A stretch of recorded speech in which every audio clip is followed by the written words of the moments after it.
welcome back. Let me actually get rid of the Greninja counter because I'm not hunting Greninja at the moment. There we go. There, no, Iron Valiant.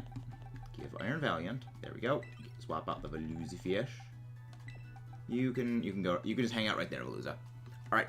So yes, we are back to our regularly scheduled shiny hunting of the annoying thing known as Rua. So we're gonna save, and we're gonna start doing this. Hopefully I have all the ingredients I need for this. I might be out of like one, but if not, we just go run to a store and go grab those. Gordingo. Picking it. I feel like I might be out of like cucumbers or something, I think. Yes, I'm out of cucumbers. Okay, we'll need to go grab those. I think actually they're in Medali somewhere. Because yeah, that's... I need to start like...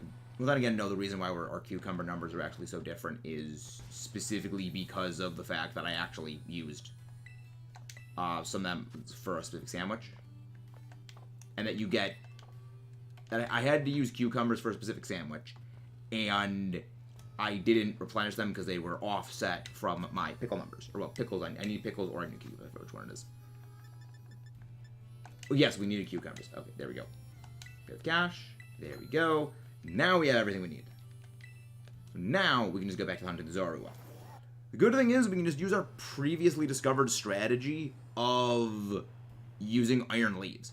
It's actually going pretty good, Creepypasta Lady. We got 2 shinies off stream when I was actually setting this up. I got a spare shiny Azurill, another spare shiny Azurill that is going up for the giveaway trades, and I also found a shiny Buizel, which is one of the 2 things that one of the several things we were going to be hunting today. So, we already got a jump on that. Yeah, that's why. The thing is completely bonked. Then we're going to go to Smoked Filet. And some Salty. And there we go. It's going pretty well, Pixel. Pretty good. Really just kind of panicking on the whole Timmy B battle scenario that is going to be later this week. Because I've been doing pretty much since I got up, like just damage calculations for trying to come up with a vague semblance of a strategy, and I'm kind of just drawing blanks. I'm kind of not really having much of a plan for this, so it's gonna be kind of scary. And thank you very much. I like the shirt. I like the shirt. It's one I got relatively recently. Hair, stop freaking out and just like, lay down well and stop being weird. There we go. Yeah, that's the one issue kind of with my hair having like gotten like cut recently, is it likes to kind of misbehave. There we go. Yeah, still kind of trying to figure out how to dry it off right so it doesn't stick up like that, but we do a little bit of hunting. Light is coming in here, and that is messing with the camera. Go invert the blinds. Much better. Things are... Yeah, that looks better. Okay, but how's everyone doing today? Hope you guys are all doing well. I know I'm doing great. Again, aside from the whole Tim B conundrum. But yes, now we are going to be hunting the Zorua again. And as we discovered last time, Iron Leaves kind of just sprints around at freaking Mach infinity. Dogs. So we're gonna be just using Iron Leaves again. Like, yeah, Iron Leaves. It not the most impressive battler, but one thing it does like supremely well is it runs around like an actual legend. And it's I think it is the fastest ground traversal Pokemon. So that's actually just very, which I mean is very handy for us here, because we do need a Pokemon that is like very, very quickly able to traverse the ground. My mic snapped on my headset. That's not fun. That is not from when the mic snaps. Also, again, guys, please don't forget to leave a like and subscribe if you haven't. That's say the last F. We phased on Mass Shift yesterday, so I am anticipating we're probably going to phase again on Mass Shift today. The good thing about being in the daytime is we don't get spawn interference from Murkrow, so any of these just lone Mabostiff, we know immediately those are Zorua. Because Mabostiff will exclusively spawn with a group of Mastiff around it. So if you see Mabostiff with no Mastiff around it, you know that is a Zorua. It's kind of the same thing with Honchkrow at night, where Honchkrow always is with Murkrow. So if you see a Honchkrow all by its lonesome, you know it's a Murkrow, not a Murkrow. You know it's a Zorua. And then you need to scout whether it's shiny or not by having your Pokemon go into auto battle mode. Yeah, I don't know why yesterday Iron Leaves just didn't want to fight stuff after a while. It just stood there. And now it's actually going and fighting stuff. I almost wonder if there's some sort of inbuilt thing that some of the Pokemon have, where like they will have a limit to the number of stuff they will fight. But yeah, up first, we got our Zorua. We're hunting. I'm hoping we get it soon, because we already got the one yesterday, and if we can get the second Zorua for the Zoroark knockdown today, that'll just be freaking ideal. Because I would vastly prefer to not need to hunt Zorua by a Masuda method. Because I know we're already going to have to do that when it comes to Hisuian Zoroark, at least for the time being, until we get more information on... until we get a bit more of information on if you can actually encounter Hisuian forms in the wild in the DLC. It is going to be up in the air as to whether or not we're going to just need to Masuda hunt it. Because, like, we could hunt it in Legends. And I have debated hunting it in Legends. However, as many of you know, I'm a bit of a freak for liking my shinies and luxury balls. So, I'm a little hesitant to do that, because then it would kind of break the mold. But, I mean, needs need to be made. There's already a few shinies I have that are not in luxury balls, so I can kind of vaguely tolerate it. But, you know, it is something I would rather try to get it in a luxury ball than not. But if in the end it needs to be hunted that way, we are going to be getting it via Masuda method. But as for just, like, stuff off stream, I got a shiny Azurill when setting up for another one of the Outbreak hunts today, and I got a shiny Weasel, which the Outbreak one of the other Outbreaks we have today that I am going to be doing is actually a Weasel Outbreak. And the Azurill is going for our shiny trade. Because basically, we are doing a big giveaway of all of the phases I've gotten so far in the course of this shiny hunt and the shiny living deck so far. And every time we fill up the box, we're going to do a big mass giveaway trade for it. And we have, I believe it's one more shiny we need to get a dupe of, and then we can trade. And then we can do the things I like doing them in, like, you know, the full thing. Depending on if we have any duplicate shinies in Scarlet. I don't think we do. We might, but I don't think we actually have any dupes. So that could change. But yeah, we got... Paraluck has been crazy this month. Yeah, nice. We got, I believe it was 46 shinies in the course of the last month.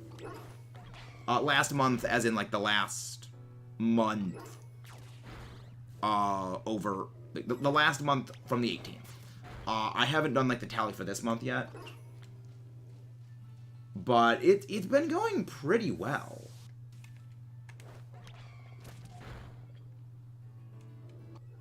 So, yeah, but how are you guys doing? Hope you guys are doing well. Iron Leaves. Yeah, again, I love the fact that Iron Leaves is so good for this that it moves so quickly. I don't know if its AI is any better than the others for lock-ons, but it just seems to move quicker. It also seems like walking wake is similar in that, like, on water outbreaks, it actually does lock on relatively quickly and easily, but it does have the one big flaw of it can't, like, dive down to attack deep swimming Pokemon, which is a little problematic. But, you know, there's advantages and disadvantages to everything. If we start noticing this slows down, we're going to go use Volcarona again. Because Volcarona just does super well. It flies around very, very quickly. No, attack. Okay, no shiny yet. We are how long in the sandwich? We're not even 7 minutes into our sandwich. So this is okay. We're doing okay. Let's go fight. There we go. Hello, Rebecca Mackerel. How you doing? Hope you're doing well. But yeah, I would have done a Zorua Outbreak, but Zorua Outbreak. Nope, fight it. Okay, now I was like, I'm glad that I decided, you know, no, you're gonna fight this thing.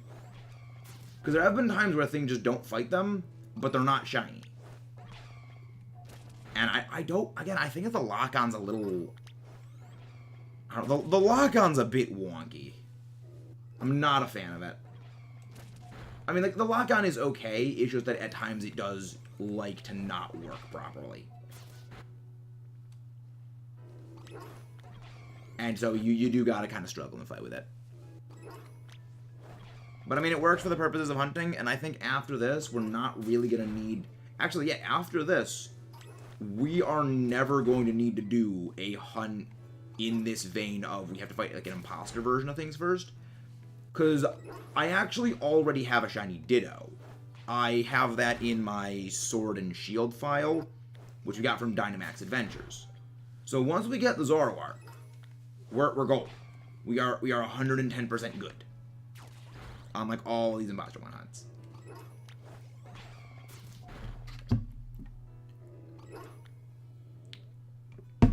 But yeah. Where are you hunting this, by the way? I might try to have to get these things. I am hunting outside of Madali. All of my shiny hunt Zorua research has told me Madali is the best place to do a shiny Zorua hunt, and it is ideal to do it during the day, the in-game day. Because when it is night, you get Murkrow spawns, and Murkrow cause a lot of spawn interference. When it's during the day, the only Pokemon that appear are Mabostiff and Mashiff. And a Mabostiff that appears without any Mashiff around it is a Zorua. So it is very easy to identify whether or not the Zorua is a Zorua or not. But when it's at nighttime, you get Murkrow everywhere, and you get a bit of spawn interference. Which is why the plan for today's shiny hunt is when it rolls over to in-game night, I have a series of water-type Pokemon outbreaks that we are going to be doing. So instead of just like running around for 30 minutes, well, 33 minutes, waiting for the game to roll over to daytime again, we are going to be hunting other water types, which are going to be annoying. So we're going to be tackling several annoying Pokemon in the stretch of a single day.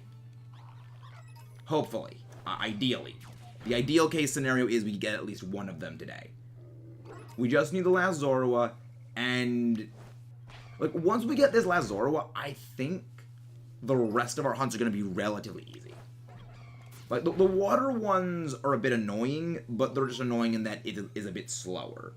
They're not annoying in the sense of you need to do things like scout out every single Pokemon with Let's Go Battle Fight mode before you can even, like, go check. So, there is that. But also, guys, again, please don't forget to leave a like and subscribe if you haven't done so already. Let's go. Iron Leaves, you may get crap talked a lot. You're not bad. You're utility. You're not much of a raid battler, but you are definitely utility function, which is generally what we need. We need some utility. Yeah, I honestly thought that when Zorua was in disguise as something, it was actually disguised as a shiny version of whatever it was disguised at. Apparently that is wrong. I think Ditto works that way, but I don't know for certain, because again, I don't need to shiny hunt Ditto, so I don't need to find out. Nope, nope. Go fight. There we go. Nope. Yes. Again, the lock-on is just very, very wonky. Like, times it works, and times it doesn't. The good thing is that, like, Zorua, it immediately disappears when you run away from it. So, even if you find, one that isn't shiny, and then you run away, it doesn't just keep going on the field. It just disappears and goes away forever. The only downside to that is, it means when you are finding a shiny, you need to catch it then and there. There's no second chances, there's no try again, restart it, go, unless you saved before it, because you're 110% positive. Which I feel like it's generally is a bit best to save in front of ones that you suspect could be one, because the cost of losing one versus the loss of Herba Mystica is, I would say, more work. It's more beneficial to save and lose, like, at least 2 Herba Mystica than it is to, not get the Zorua. At least that's my stance on things. Okay, nope, that was not a shiny. But yeah, I generally think Herba Mystica is replaceable, but not a shiny Zorua. I would need to spend a lot longer for that. The good thing is that yesterday when we did the Zorua hunt, we did get our shiny in the first sandwich.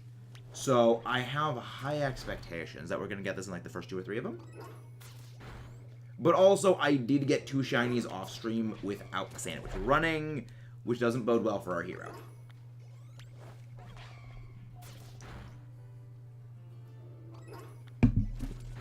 Also, good things I don't need to worry about Iron Leaves getting any useless effort values, because when you're in the Let's Go battle mode, you actually do not accumulate effort values. You have to get those like through actual battles, not the Let's Go fights, which is good. Because it saves me trouble having to go through the EV cleansing. Punch. Agua. Yeah, like, no, it's not. I don't think that's going to be a shiny one, because it's like the likelihood is just so infinitesimally small. No, thank you, Rebecca. I'm doing a shiny living dex, and I need to hunt everything that myself for. That's kind of the point of the shiny living dex. Because it isn't really so much about having the shiny as much as it is the hunt to get all of them, is kind of the thing.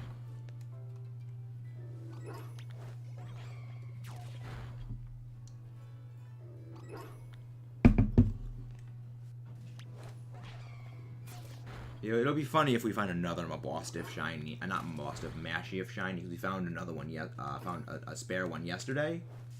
But it'd be funny. Or if, we just find a random shiny by just actually bumping into it. Yeah, we also do know Zorua has no recoil moves, so it cannot take itself out. So we do not have to worry about using false swipe and having it like take down or something. So we can go false swipe, we can go hypnosis. We're pretty good on that.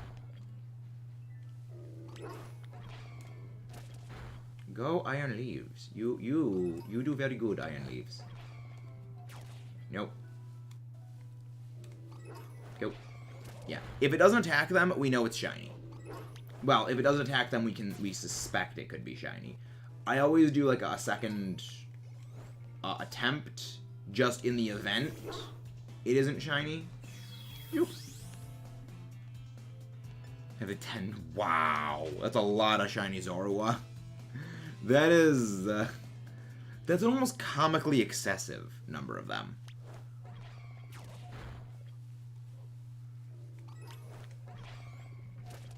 How did you get that many? I'm curious. And now it's rolling over into tonight. So yeah, we'll just keep fighting him. It's gonna be a bit more annoying with Murkrow popping in every so often.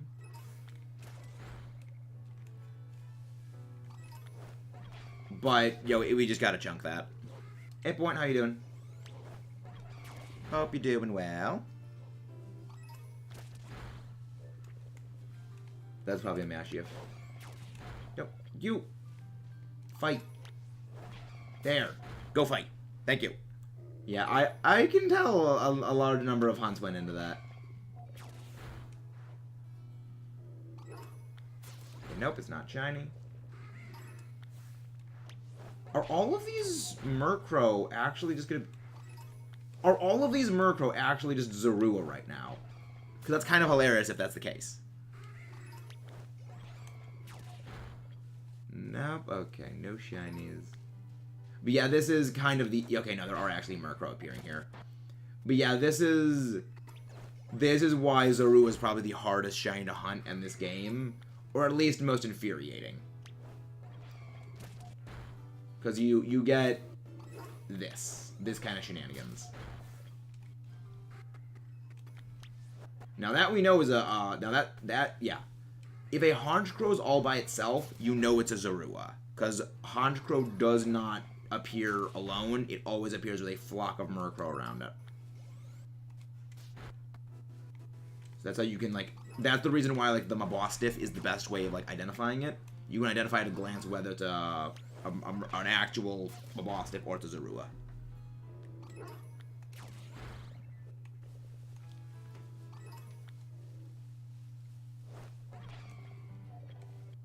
Okay, nope, that's not one. Are you shiny? No, you're not. I wouldn't mind getting another shiny VGC bird. Because I do very much like Murkrow's shiny. And I would like a marked competitive Murkrow, though. It would be fun. Alright, so it looks like it is now in-game nighttime. So we have about half an hour until we roll back over into daytime. So at about almost an hour into stream, then we will have daytime. I'm very excited for the DLC. Murkrow Bobble. Murkrow Bobble.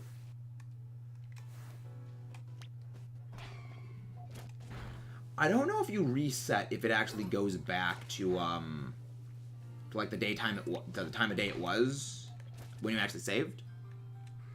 I guess we could probably test that.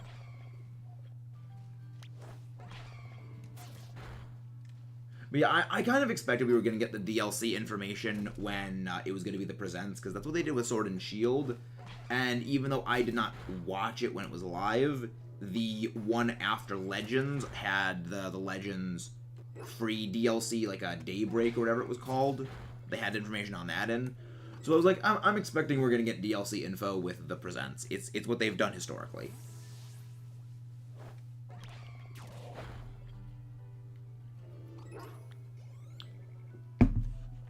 You're going to attack. That was a Zorua.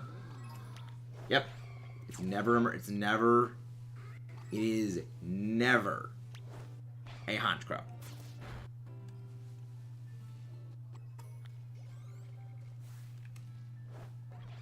Nope. Okay, both of these are Zorua then. Good. And then this one's also a Zorua. Nope. Murkrow. Yeah, again, this is why we go with the spawn interference.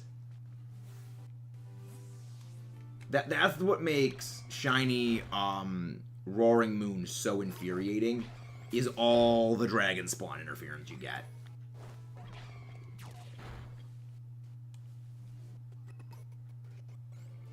Murkrow that's an actual Murkrow. You, over here though, you're a Zorua, and you're not a shiny one too. So, I want nothing to do with you. I just want the sparkly one. No, you're getting back here. Nope, you're not shiny. Yeah, Mavostiffs? Yeah, I mean, I guess it's like they're dividing the spawns, which does make sense. No, check this one. Check this one. Yeah, I was like, no, there's no way it's shiny. Yeah, there was no way it was going to be a shiny one. Because that's not how good my luck is that bad.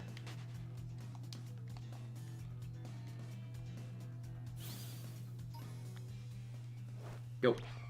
Nope. Fight. I think that's actually in my boss stuff. Yeah, that was an actual boss stuff. Because it wasn't running away. Zorua will run away from you when you get close enough.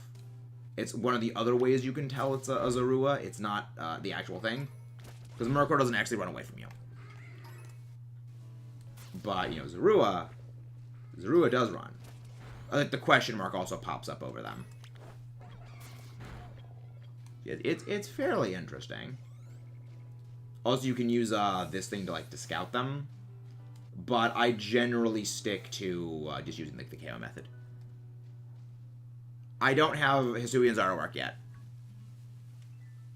So I can't Masuda hunt that. I'm going to eventually be doing it. But the other thing is, I'm kind of... I am going to be hunting that one. However, the other thing is, I do want to hunt that one in a luxury ball. The tricky part is that's going to take a little bit of finagling on my part.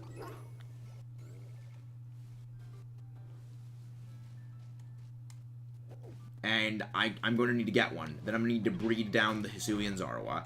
And then go the RNG lottery of getting a Hisuian Zorua that is in a luxury ball. But I do believe since it's in a cherish ball, even if you don't need to go through the RNG lottery, it will default it to giving you one in a luxury ball if you breed it one with one. So that helps. That helps the plan with just the way in which the Pokeball passing down works. I appreciate the offer, but I prefer to get just my own when I pre-ordered the DLC. I appreciate the thought, though.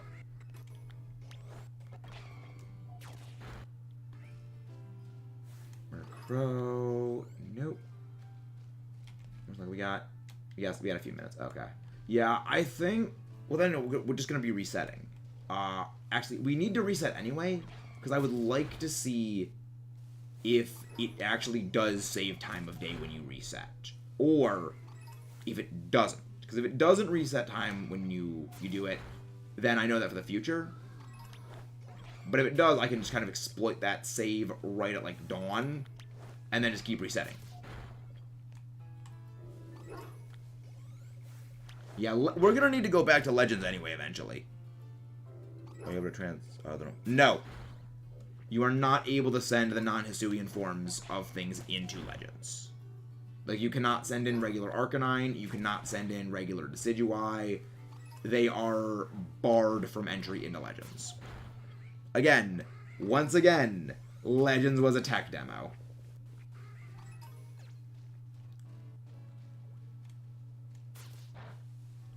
It's very, very strange that they didn't allow that transfer in. Yeah, no, I had a feeling it wasn't going to be shiny. When they allowed in, you can get the Johto and you get the Cantonian forms and the Alolan forms in Let's Go. You can get... It's just very, very weird. Favorite form of Lycanroc is Dusk. Nothing beats Dusk Lycanroc for me. It's so good. I love it.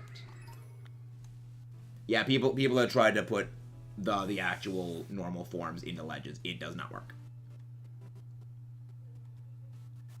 Which, like, you say, well, yeah, it kind of makes sense that it doesn't work, but you can still get Scizor and Porygon.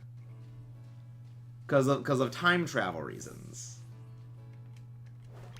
So, like, it makes sense. Like, if it was one-way transfer from, you know, Legends into Home, that makes sense. Like, that would make sense.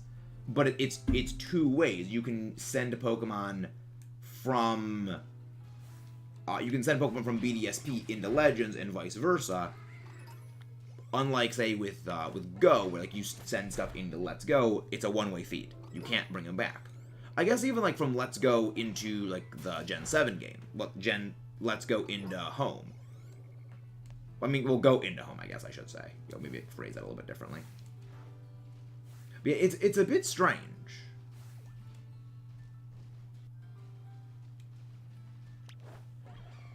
It's like if you save the day, then you reset. Will it be? Yes, that's kind of what I'm wondering. If I saved during day, and then I reset, will it go back to being day again? Or will it, like, preserve the time of day it was when I shut down? Oh, freak off, lady. You freaking got a shiny Zorua when I'm struggling to hunt one. I mean, if that isn't just how things go in general, then I don't know what is. You better catch that, lady. You better freaking catch that.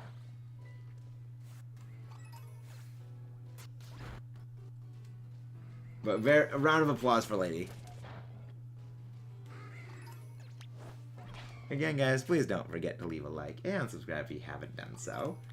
But, nice work on that, lady. Very, very nice on that. I hope it does save the time of day it was when you save the game. I don't think it will, but I can try. It would be very, very good if it does that, because that just makes this a lot easier. Because, again, we can just save when it's dawn and get, you know, full 30 minutes and not need to basically just burn time. First sandwich 10 minutes in. I think that was about... It wasn't that long for us. Like, we went, I believe, closer to the end of the sandwich before we got ours. But we did get ours in our first sandwich as well. Very nice. Very, very impressive. Yeah, it always feels satisfying when, like, those annoying hunts go by very quickly.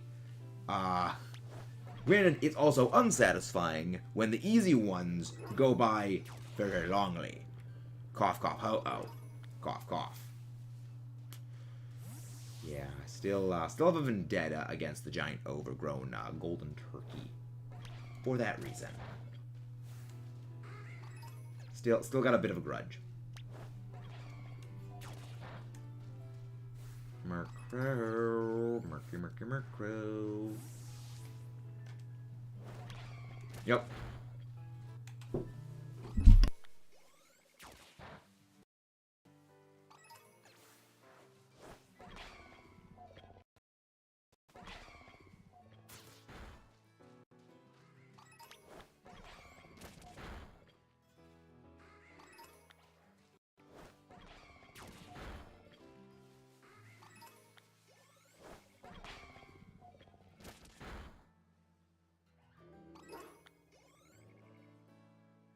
Right. How about that? Just had to mute for a sec. There we go, we're back. E-Leader gets buffed with more range and more right towers is brought back. I'm going to Splatoon 2. You really hate those E-Leaders, don't you, Mudkip? But I can understand why. I can certainly understand your disdain of snipers. I mean, I enjoy snipers in Salmon Run, depending on, like, the sniper it is. Like, I enjoy the Snipe Rider. I think the Snipe Rider is legitimately kind of fun, but it's also just kind of a bit cumbersome to use. But it is fun nonetheless, you know, charge it up and then just pew pew pew pew pew pew, and it gets rid of stingers quite easily. It does very, very well against Steelheads, that's what they are. Hello, Abercrombie, how you doing? Hope you're doing well. So, what was it about Moray Towers that you didn't like, Mudkip?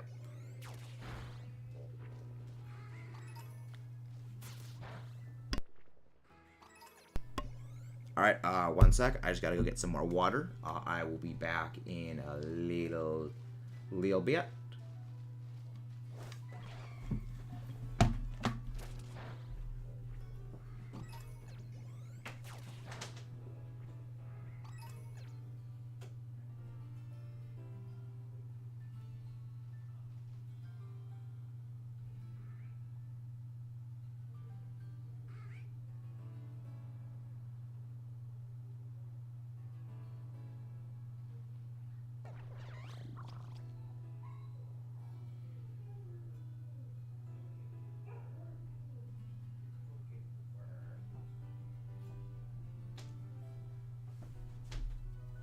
It's okay, Floofer.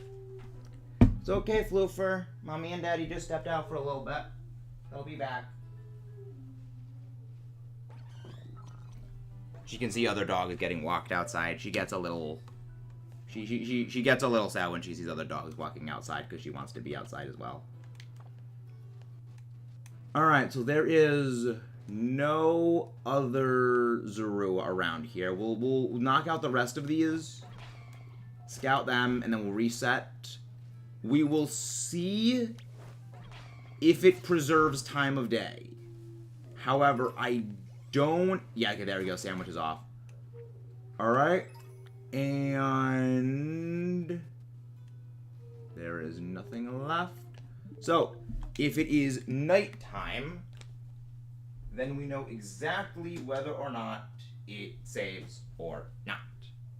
But... we need to test this. Okay, Bizarro, if... yeah, that I know. That I know, but it is a lot more infuriating to hunt Zorua Murkrow than it is to hunt Mabostiff Murkrow. Nice work, Layton. Very nice. Again, guys, please don't forget to leave a like and subscribe if you haven't done so already.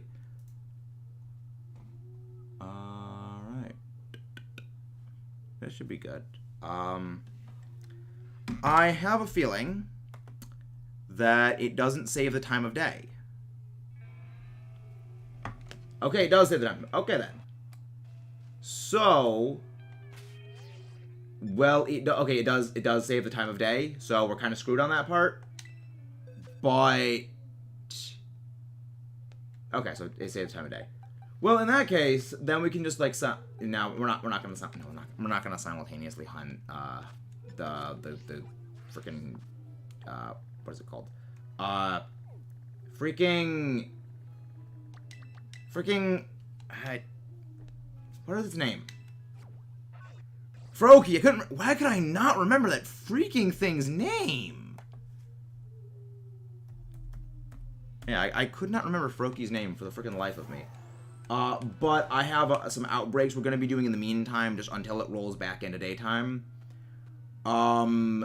We had about 12 minutes into nighttime, so it should be about only 20 minutes before we can resume the Zorua hunt. I have this outbreak of Magikarp. And I would like to get the Magikarp outbreak done because I still need a shiny Magikarp. This is actually where I found that shiny, what's its face? Azurill. I found a shiny Azurill phase earlier today. Realized I run into an Azurill. So, a little salty about that.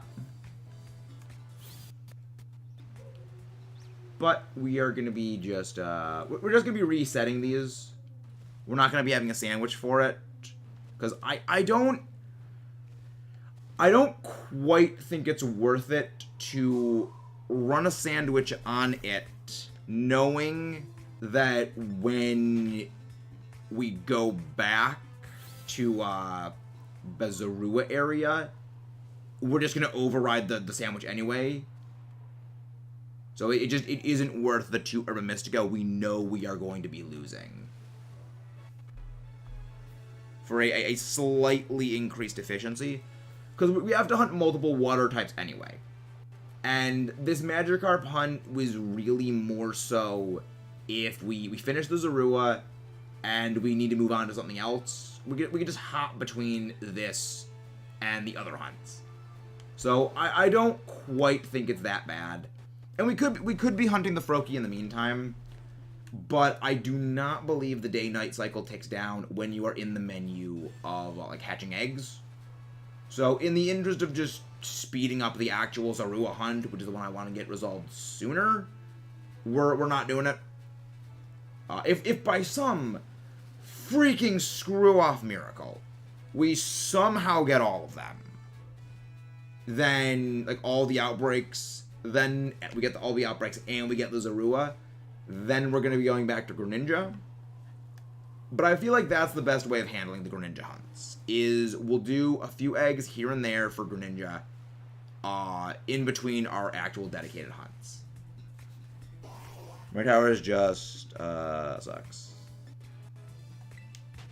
Why does Mario Towers have to be Splatoon Stage 4 Smash? I see. Yeah, I mean, I know that we could just wait for the day-night cycle to tick over, but I do kind of want to be working on some other hunts in the meantime. You know, not necessarily like, I mean, otherwise we'd just basically be sitting around doing nothing. And I always like to be doing something.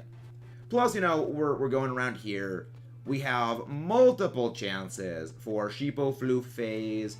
We have multiple chances for a phase on, we have multiple chances for phasing on other stuff. Luna! Luna! Luna! Come here, Luna!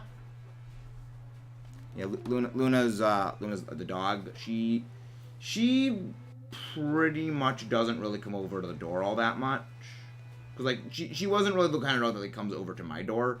She mostly just stays by, like, my mom's desk. Because, yeah, we did instruct her to kind of not go into my room. Because my room is kind of a bit of a mess on the floor for a couple of years. And we just didn't want her coming in, like, eating. We were hunting a Zorua by Medali. We were hunting it by Medali. I have heard Medali is the best place to shiny hunt Zorua. For really no reason beyond during the day you only get Mabostiff and Mashiff. And you can always identify a imposter Zorua Mashiff by Mabostiff, I mean. Because Mabostiff actual spawns will always have Mashiff around them. If a Mabostiff spawns and it does not have any Mashiff around it, you know that is a Zorua, because that is not how spawns work. That's why hunting it during the night is a lot more annoying. Because when you're hunting it at night, you have Murkrow, and Murkrow can spawn all by itself or in groups.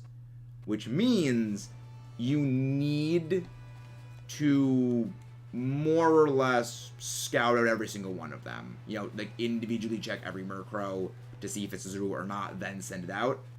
But with the Mabostiff, it's literally just, oh, there's a Mabostiff over there, go fight. It's easy and simple. That's why I'm doing it this way, because it's a little less hassle. You know, it's less hassle for me, and it is just also it just lets me be a bit more efficient in my other shiny hunts beyond the Zorua. Like, I have these outbreaks, and we've gotten shinies off of outbreaks historically without needing a sandwich. So that's what I'm doing here. We got the Bronzor.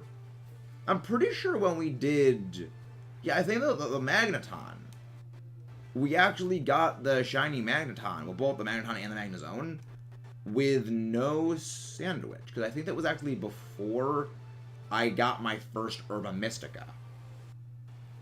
So it isn't nearly as bad hunting without Herba Mystica on these. You know, it's not ideal, but you're saving Herba Mystica, and I'm able just to hunt other stuff. But yeah, if I was hunting in addition, like the Froakie with this, it would be slowing this whole hunt down. Okay, so we got about 5 or so more minutes until it ticks back over to daytime, meaning about 6 minutes before we can resume the Zorua hunt. Which is good, because I want the Zorua hunt.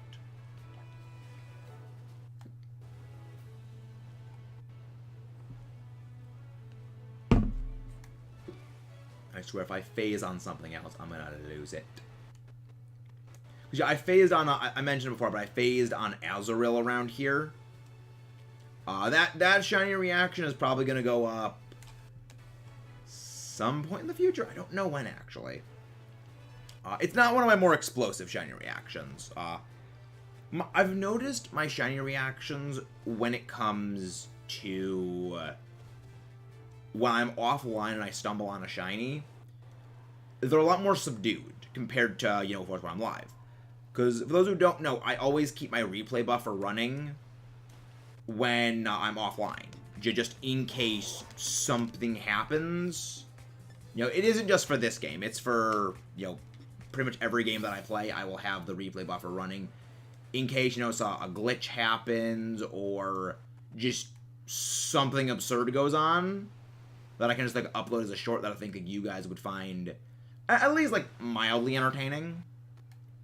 But, you know, primarily, yeah, also it's for shiny reactions, and, you know, we find a shiny phase. Because I think in total, of all the shinies we've gotten in this game, I've found maybe 12 or so off-stream. Just wandering around when I was just doing other things. And, you know, those can all, of course, all be uploaded as shorts, all be uploaded as reactions, all go into the shiny reaction compilations. And, you know, it's more goodiness for you, the viewers, as well as future new viewers to enjoy.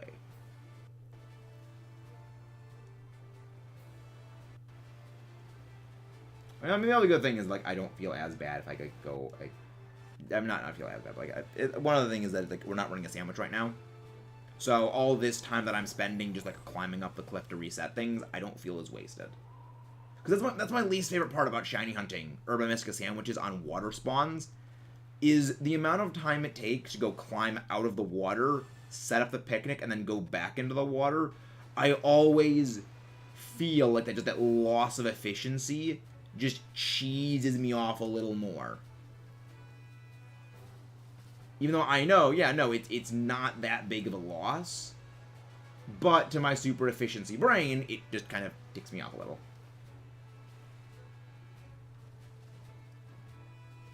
I'm not Zorua. I mean, power to you if you hunt Zorua during the night. Like, it isn't horrible. Like, it's not... It's nowhere near as bad as hunting Roaring Moon. But... it's a little more, I guess, like, involved. You need to keep your head on your shoulders more, and you can't really, like, space out. You need to stay a lot more focused. Which, for me, it's a little mentally exhausting. You know, when some of these streams, it does get a bit exhausting focusing on the Zorua too much. And, you know, it kind of hurts my eyes. Because for those who don't know, yesterday night, one of the reasons we did have the stream be as short as it was kind of was due to my eyes were actually starting to hurt towards the end of it. And I can't keep doing this, so I had to, like, end off a bit early.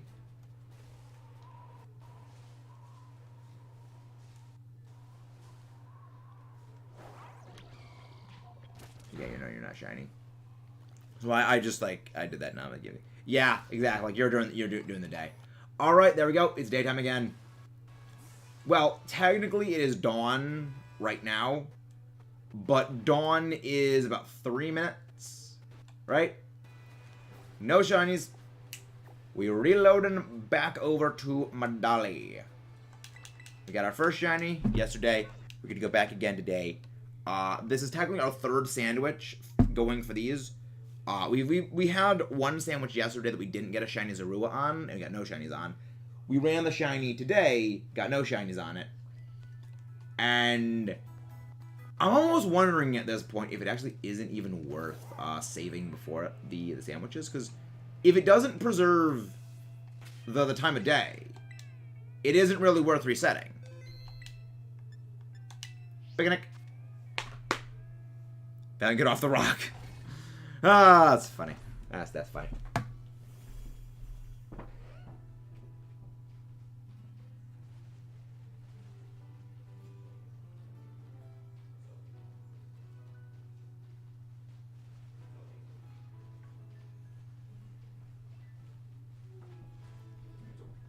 Just had to go out and just give the floofer a head rub.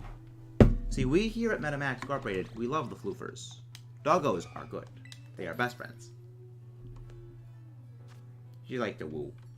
That's the counter thing. Cucumber, pickle, and smoked filet. Salty. Yeah, she sees the snow outside, and she sees like other people walking dogs in the snow, and she's like, oh, I want to be out there in the snow. I like snow, even though it's all like the wet, sloppy snow that when you it isn't really even snow at this point. It's like slush. It's that wet snow that when like you walk in the house, it doesn't like fall off your boots like in powder, like in chunks. It just like flops off your boots and just like creates a massive puddle on the tile. No! It's fine. It should preserve it at least. Finally get off the rock. Hello, Aiden. How you doing? I don't think we got all of the things here. I think that one missed pickle is a problem. But again, we can just reset if the missed pickle is a problem. It's kind of the good... that's one of the other reasons to say before ever making a sandwich is in the event you accidentally flub it. Yum, yum, yum, yum, yum. I wish you could skip this. I don't think there is a way to skip this. Let's see if I actually did not flub it correct. If I did flub it. Sparkle, title, XP, nope. Flub. But yeah, the good thing is that it does like preserve the time of day. So it doesn't screw us over too badly. So we can just resume our shiny hunt this way, that way. And not have issues coming in and bothering us. Violet, let's go. Should I shiny? Gotta look for another 0. Oh, you're also doing a living shiny dex, lady? I'm probably the worst person to ask Aiden when it comes to like what to hunt for shinies. I am very, very, very, very, very indecisive. I'm very bad at recommending things for people to do with shiny hunts. All right. Picnic. So I do need the pickles to not all fall. I need all the pickles to stay on.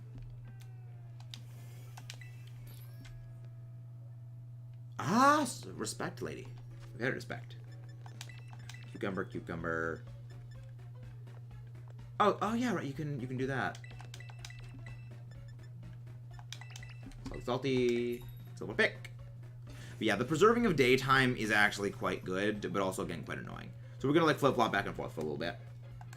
A little bit here and there. It's kind of annoying how, like, all the different things of smoked filet are not identical. Because it would make planning out stack potential better. Cucumber.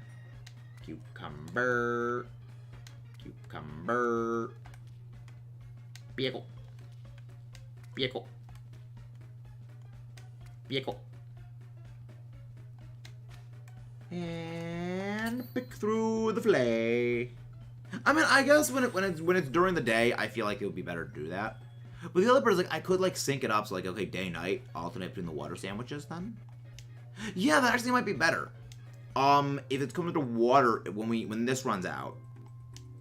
Hey, nice, shiny Yama. You playing what game are you playing? BDSP Pixel? Oh, Legends, right. Yama's in Legends, because Yan Mega. I periodically forget Legends is a thing. Occasionally. Iron Valiant powering down. Okay, let's go. Let's get to the hunt.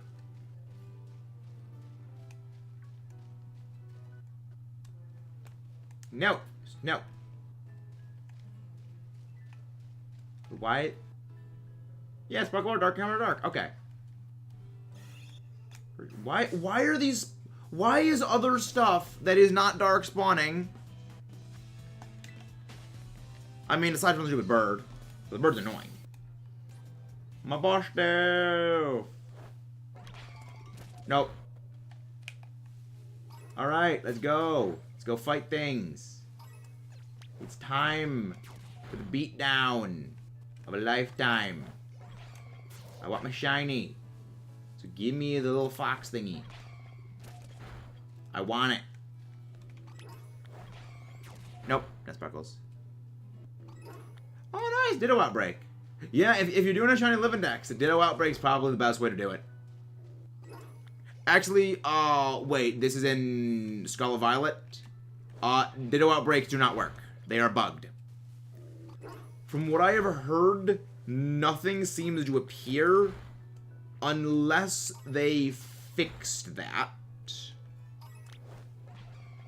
But I do believe that Ditto and Zorua outbreaks, nothing actually spawns. I would check though, just to make sure. Nope, it's not shiny. Again, it's weird that it doesn't attack sometimes. But again, I think it's the lock-on mechanic. I don't know if they still don't work, but from what I last heard, they don't. But I'd recommend like checking first, because it would kind of suck if you go do a Ditto outbreak. Like, nope, there's nothing there. Ditto just does not work.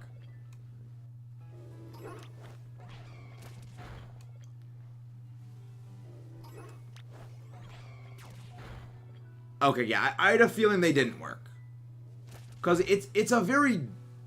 The way in which Ditto is programmed as well as Zorua is programmed, I didn't think it would actually work, just given that they are very anomalous in how that they are specifically programmed. You know, that they are... Because Ditto and Zorua do not naturally appear in the overworld. So basically forcing a thing that doesn't normally appear in the overworld to appear in the overworld under normal conditions is more than a little weird.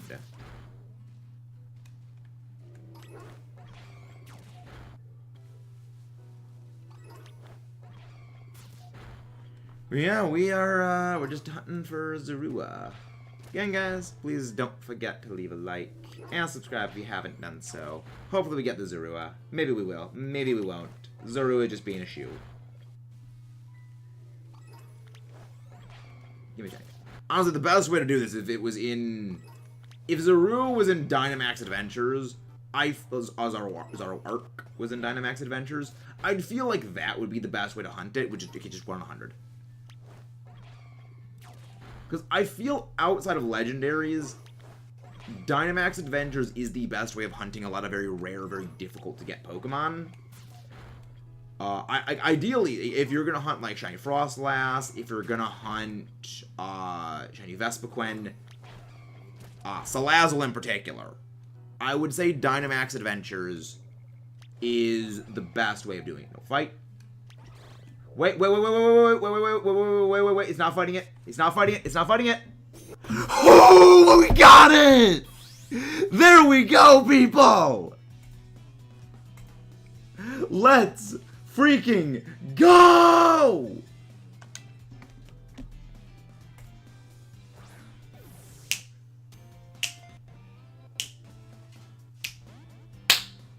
Zorua is done! Zorua is done! We don't need to hunt this thing ever again until we need to hunt Hisuian Zorua. So, there's that. Lady, you brought Foxy. You brought the luck. Well, the thing is, it's a fox, and Lady is here. You brought it, Foxy. You brought the luck. And I actually think the previous one we got actually was female. So, like, kind of works. I like, Foxy just came in. Oh, dang, I already have to like. I think this is the first time. Like, Is that your fastest, like on a stream ever? The Foxy percent run. This is the Foxy percent speed run. Get the ball.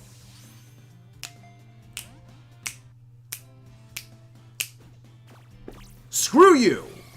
You do not have the right to use taunt on me. This is why we bring Iron Valiant. This is why we bring the robot. Bro, I literally just got my second one too. Nice! Nice!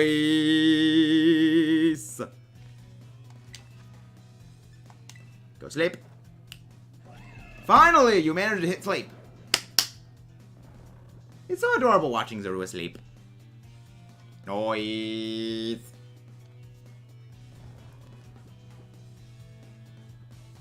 Hey. When it uses taunt on me after how long it took to get it, I feel I have the right to be a little annoyed. Okay. It does look very adorable when sleeping, though. I do love the blue eyes. They look, like the blue spots, they look very good. Go to sleep, go to sleep, go to sleep, go to sleep, go to sleep. Dang it. Fake Tears is like... Okay. Nice. Yeah. The only thing about Fake Tears, the move, that, like, weirds me out, if you look closely, you can see, like, the streams of, like, the tears cross over right near the base. Look at that. You can see, like, a part, like, they cross over one another, and it looks so weird. Hey, lady got a VGC bird. Nice. I like purple on Zoroark, but I wish it kept the nice blue. I think the blue just looks so clean. Like, it's that nice, like, neon blue. It kind of like the black very, very well. I love it. But again, guys, boing! Again, guys, please don't forget to leave a like and subscribe if you haven't done so already. The Zorua family is completed. 3 shinies today so far. Azurill, the Weasel, both of those were off stream before while setting the stream up. And now the Zorua is done.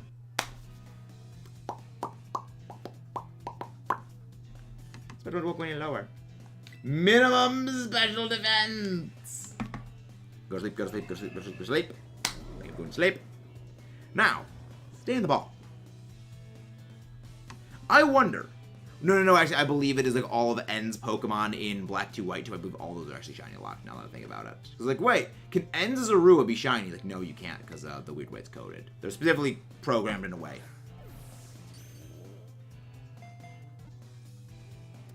Trust me, lady, we're not catching it. We're not catching it. There we go. And I got it. Now we are saving probably 20 times to make sure we get this thing. Sort of fluff. We'll go check to see if this one is marked later.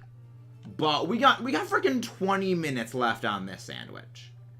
So I propose that we go to Lagtree Forest, where you can shiny hunt Grimmsnarl. One of my other favorite Pokemon that is a Dark-type shiny in this game. I love it. Yeah, Grimmsnarl's shiny is so good. It's delightful. I want it. What about rounding it? And yes. So, Psychic Pokemon, we still had the effect outside of Transform. Yeah.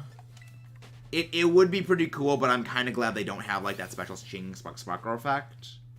Because, like, it would throw a lot of people off. Like, the most unfortunate thing, though, about that Zoroark, because for those who don't, for those of you who weren't here for this, a few years ago, actually a year and a half ago, actually almost 2 years ago, actually, at this point, we were doing a Let's Play of Black 2 and White 2. And we actually used N's Zorua on our playthrough team. And There's only one thing about En's Zorua that I just find super unfortunate, because all of En's Pokemon have a special animation effect that plays when you send them out into battles. It's a bit similar to like the Shiny Sparkles, but it's a little different. But because Zoroark and Zorua have Disguise as their ability, they will be sent out as the Pokemon they are disguised into.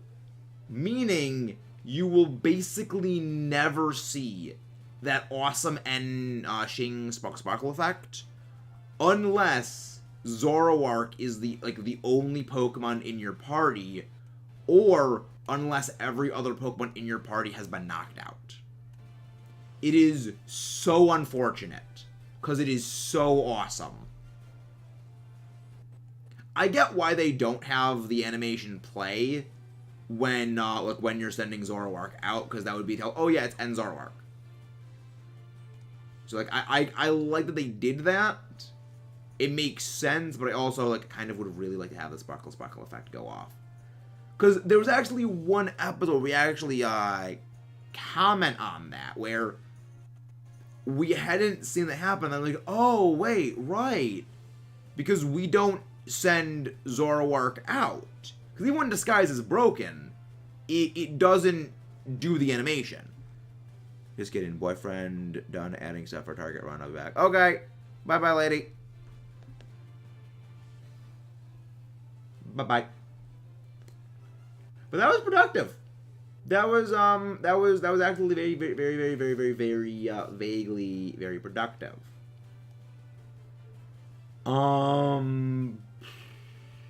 Yeah, Impidimp is a bit of an annoying hunt. I'm not looking forward to the Tag Tree Forest hunts.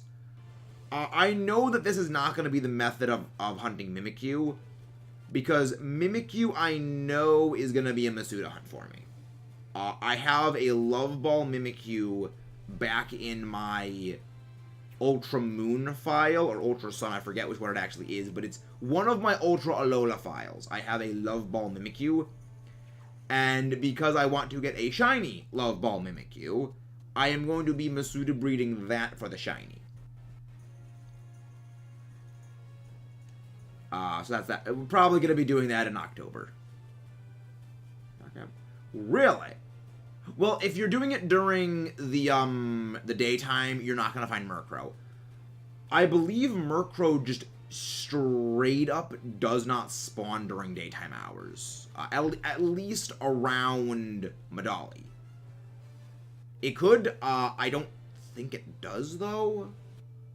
It could just be, like, extremely rare. But I do not believe Murkrow will actually spawn in Medali during the daytime hours.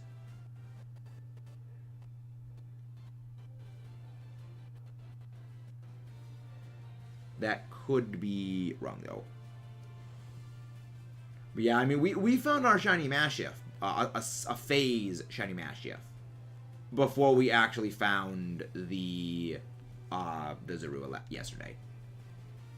But after this, we'll actually go and check to see if Zorua is marked or not, because that would be fun. But I believe, like with N's Zoroark and Zorua, it actually does not display, Zorua the marked, unless the Zoroark or Zorua is the last Pokemon in your party. Because again, that would be a tell. But I have no idea, actually. I've never... Again, I don't have a marked Zoroark, so I can't test that until I actually get one. Which, depending on if the one I have is marked, we can... Well, then again, I can just go get a ribbon on it, like the Gourmand, or Paldean Champion, which would... Yeah, that actually would probably work. Just get that, and then just test that way. It's smooth brain tactics. I just need to make sure that my other Pokemon does not have the Gourmand ribbon.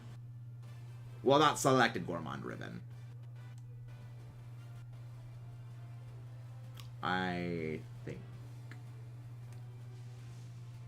I would like to test that, though. Okay, so it's night in your game now. Okay, yeah. Okay.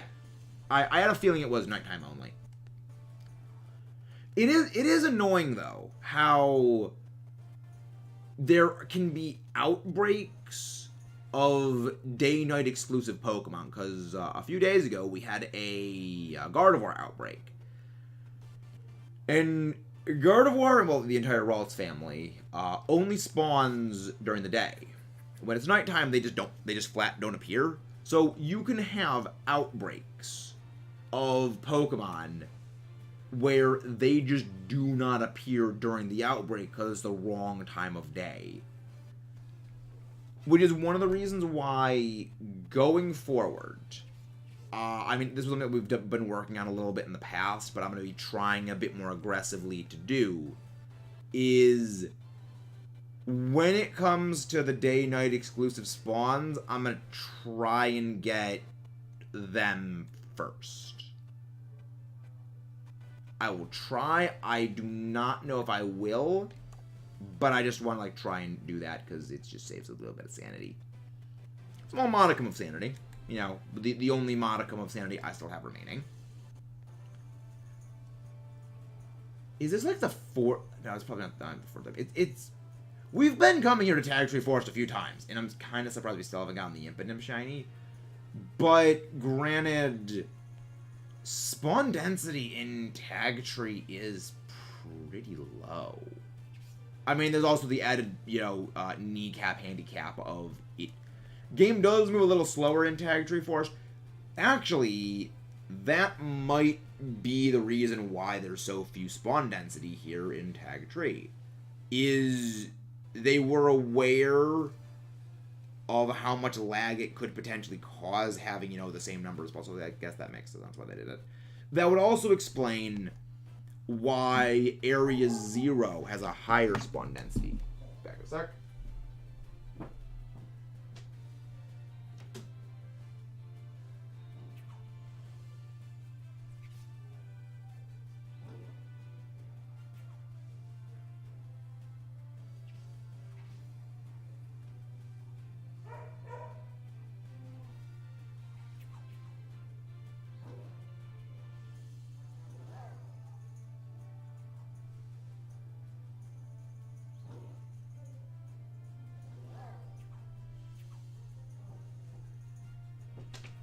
Yep.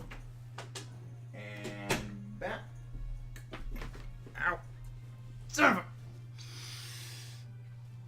You ever stepped on a Lego? Yeah, I kind of just did that. Not fun! Okay. Ow. I have a pen with a metal pin on it. Well, not metal pin, but like a metal clip on it. And my foot just stepped on that. Kind of worse than a Lego. Even though, like, Lego is, like, the standard pain threshold of agony. I mean, like, Lego was, like, the closest approximation I could give for it. Like, Lego is, like, the known thing for, like, stepping on something that hurts. And it was easier to say than, you know, like, pen clip. For, like, relatability, but I was like, no, it's actually a pen clip, it's not actually a Lego, it's just, like, a Lego's the closest thing I could probably give for, like, a reasonable measurement. I saw the blue thing, and I thought that was a shiny Impidimp, but no, it was just, like, the blue snore bubbles. Lag Tree Forest. I didn't like to call it that, but it's like, no, Lag Tree Forest is a perfect name for that. It is honestly like the perfect name for this is Lag Tree Forest. It's fine. It's just something you do. I need to clean up my area around my desk. All things considered. Yeah, guys, please don't forget to leave a like and subscribe if you haven't done so already. Let's try and get this thing. Yeah, I'm honestly surprised how long it's taking us to get Impidimp. But I mean, I feel like the ideal play is hunt Impidimp here with an outbreak. Because that's kind of what I'm doing with the Arrokuda.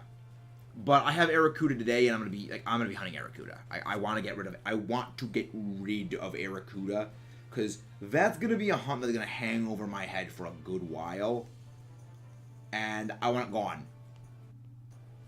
Like, I really just want to get Barracuda and Barraskewda shiny. Not because I like them, just because I don't want to have to hunt them later.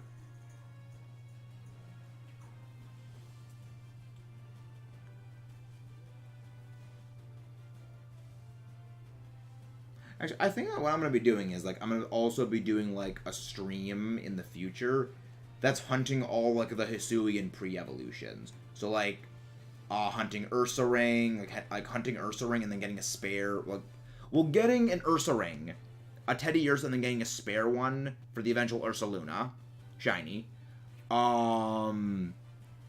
Getting Weirdy, getting a Stantler, then getting one for the Weirdeer. And then, like, all the ones like that, you know, getting, like, a spare Scyther for Cleavor and things like that. Hey, nice, getting the Dart Tricks. Oh, yeah, I hate Snorbubble, the bamboozling. Yeah, the bamboozling. The bamboozling. The funny thing is, it isn't even bamboozling you because it isn't even the bamboo forest. It would make sense to get bamboozled into the bamboo forest. Is this the only place Impidimp actually spawn? Or is there a different place that they appear? Because if there's a different place that they actually do spawn in, I think it's ideal to hunt them there. Again, the main reason is just spawn density. Again, I think that actually is a large part of the reason why Area 0 has such a fantastic spawn density whenever you're running sandwiches. Because this is the very weird thing about how Scarlet and Violet is programmed in terms of rendering the world. In the direction you're looking, it renders the entire world in that direction. So, like, if I'm facing this way, it is rendering literally everything. Even if you can't see it, it renders everything. And I think that's why Area 0 has more spawns, because it doesn't need to render literally the entire planet. Maybe. I don't know, because I'm not a programmer. That's what I can hypothesize. Hey, we're getting raided! Welcome in, Tuxedo Greg. Andreas, welcome in. Kingful Wrong, love the name. Osk, how you doing? Vault Nurse, I take it that's a Fallout reference. Hello, Dragon Dance Tommy, how are you doing? False Valiant kills or it's not shiny. Yes. Mudkip is on a slaughter spree. Mudkip is also shiny hunting Zorua. But how are you doing, Andreas? What were you streaming today? Hope it went well. We have been shiny hunting Zorua. We got our final Zorua of regular Unovan Zorua. We have not gotten any of the Hisuian Zorua yet. So that's good.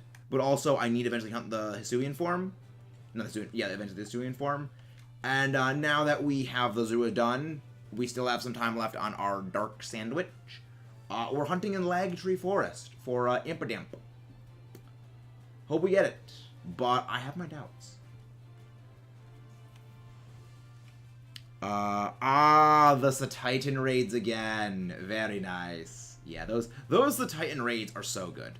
They're very easy, and it gives out a good amount of herbs. Also, highly recommend that you guys, you join into those Satitan raids, even if you're not going for shiny hunting with Herba Mystica as like a priority. Recommend at least doing them, because they're very good for beating the rare the candies out of things. Because this week, we get the Decidueye Terra raids. And Decidueye is actually looking to be a little on the easy side. The Decidueye raids are this Thursday. But it's actually a very good thing that you were actually, Oh no, he's hunting in Legends, Kingful. He's hunting in Legends because he wants to get a shiny Hisuian Decidueye. Because then he will be able to shiny hunt regular Decidueye family in this game when the raids come out. That was kind of the plan. But yeah, I'm already working on the counter guide for destroying the flying Decidueye raids. The only thing that's a little Terraflying, 7-star Terraflying Decidueye. The only thing that makes the Hisuian, not the Hisuian, the Decidueye raids a little bit tricky is Decidueye gets access to a couple of very strong buffing moves, gets access to Nasty Plot and Swords Dance, but it also gets Feather Dance as a debuffing move. So if it wants to just spam a Feather Dance, it can cripple physical attackers, and of course, you know, Iron Hands, the big beefy physical attacker destroyer of worlds that is an electric type with Thunder Punch Belly Drum, it kind of gets kneecapped by this if it uses it too many times. Oh, freaking Zoro again. Yeah, and then, like, Miraidon would, I say, ideally be, like, a safer, reliable play, because you get Electric Terrain, you get Hadron Engine, you have Electro Drift. However, it is not as powerful as Iron Hands is. Like, Iron Hands, it sets up and then it starts punching things. Recommend Shell Bell for it, but Miraidon just gets straight into the fighting. I'm putting together, like, more of a guide. You're going to want, like, bulky stuff. Also, have you and Al discuss this, right? Yeah, that's exactly what we're talking about right now, Andreas. Al and I have been bouncing off a couple of ideas from one another. I've been running a couple of the numbers, and there are some pretty good ideas. The only issue that really seems to come from this is the debuff potential of the Decidueye is kind of insane, as well as the buff potential of it is there. And we also don't know yet if Game Freak is going to go the route of, as they have before, with having a lead shield. Because if it has a lead shield, we can't debuff it without using a move like Rock Smash or Acid Spray.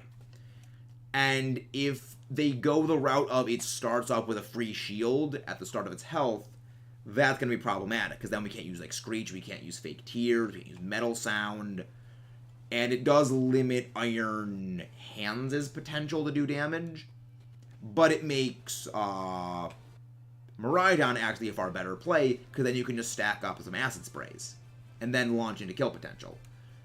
But we don't know yet. Like a huge special attacker, fire type. No, not fire. The Terra raids are going to be flying. The Decidueye will always be a flying type in these raids. However, because it, terrestrialized, it still retains its grass and ghost type, same type attack bonuses, which is a problem. Because there are a few Pokemon that otherwise could be really, really good. The only issue is they do kind of get a little bit bodied by grass or flying. Not grass, grass or ghost. Maybe huge maybe huge special attacker, fire type. But yeah, like Miraidon seems the safest play regardless of what they do. The only possible thing I think that they would be able to do to kind of like nerf Miraidon for like these raids is, I don't remember if it gets defog this gen. It might get defogged by egg moves, but I believe defog removes terrains. It removes hazards and it removes terrains as well as it removes screens. So they could do that, give it defog, it removes electric terrain, you take away electric terrain's damage boost on Electro Drift, and you take away Hadron Engine. But I don't quite think they're gonna do that.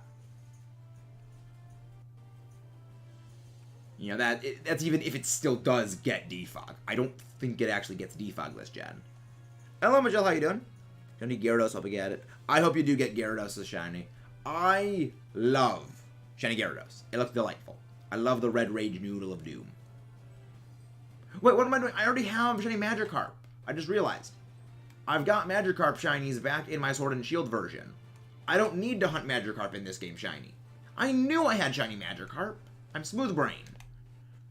But I mean, at least I net myself an extra shiny Azrael that is going for the giveaway trades. So there's that at least. We have 5 minutes left. Okay. But yeah, Miraidon seems really good. Iron Hands seems fantastic for these. And of all things, oddly, Kilowattrel seems not terrible, but also not like super duper great for the terror raids against Decidueye. The only Kilowattrell's goodness against the Decidueye raid is conditional. It's basically entirely dependent on if Decidueye will actually use Feather Dance. Because Kilowattrell's stats normally are not great. But it gets the ability competitive, and competitive will give you a 2-stage special attack boost every time you get debuffed. Which means you basically get a free nasty plot. And then, just spams electric moves. So you use the debuff that Decidueye wants to use against you, if it gets it, to actually buff you up. Bellibolt seems okay. Like, the only issue really with Bellibolt is it doesn't really have like the longevity healing power that something like Iron Hands does with Belly Drum into Thunder Punch with Shell Bell. And it doesn't have like the absurd snowball potential that Kilowattrell has. But I would say Bellibolt actually does seem fairly solid for this. Like, it's a good budget play. Like, you don't really have like too many things, but you have a Bellibolt. Bellibolt can work. Because every time that it does get hit, it actually charges up, so it's actually low speed would come in handy here. The only thing is you would need some sort of thing to give you passive healing, like the Shell Bell or the Leftovers. I would recommend the Shell Bell, though, because your damage. But yeah, special attackers are default better than physical attackers in this scenario, because even if it by some shenanigans starts off with a free shield, so you can't debuff it, Acid Spray will still always drop its special defense, but there is no move that will always drop its physical defense. Thus, Miraidon is a little bit of a better play. Right now, we're hunting Impidimp right now, Destiny. Magikarp at Pokemon, Scarlet, Violet, Cold. I know, I love that Magikarp's shiny in Scarlet, Violet. I believe also in Legends is actually gold. It's got that like metallic-y gold sheen. Instead of just like having the golden color, it's actually like metallic gold, which is delicious because I love it. It looks so good. Like the metallic shinies just look so good. I love that they actually they're very reflective because they look like they're actually made of like solid gold. So apparently the Squid Sisters have no music files for Splatfest in Splatoon 1 lobby in Splatoon 3. So you can't really get a Splatfest until they add the music files for it. Interesting. Isn't like Splatfest like every other month? Or is it like every couple of months? What's the scheduling order for Splatfest again?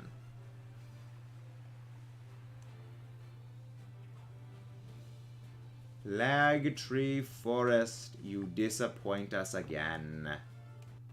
Notion Impidimp.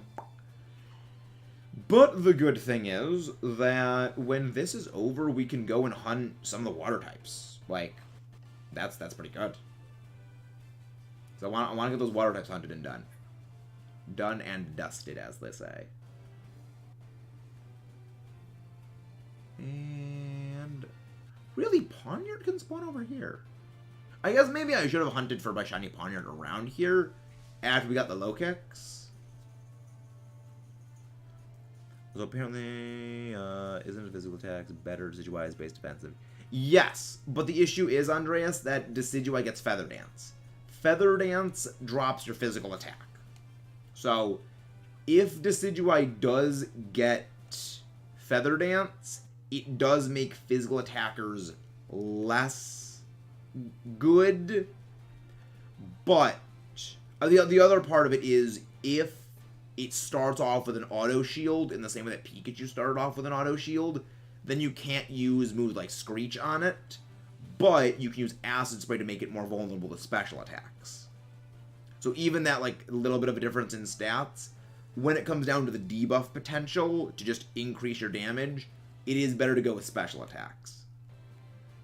As well as, to skate around the debuff potential that, Feather Dance has. Because Can learn Stack of Acid Spray and the ability to Electromorphosis, I think. Yeah, Belly Bolt does look fairly solid as like a supporter. It is honestly one of the ones on my list. But yeah, Acid Spray, I say, is better than just Fake Tears access. Because we don't know if they will give Decidueye an auto shield at the start of the fight. They did that with Pikachu, but I do believe when it came to Pikachu, they did that strictly because they knew how just pathetic Pikachu's stat line is. If they didn't give it an auto shield, debuff it, it's gone. There we go. There is our Zorua. Let's go check to see if it's marked.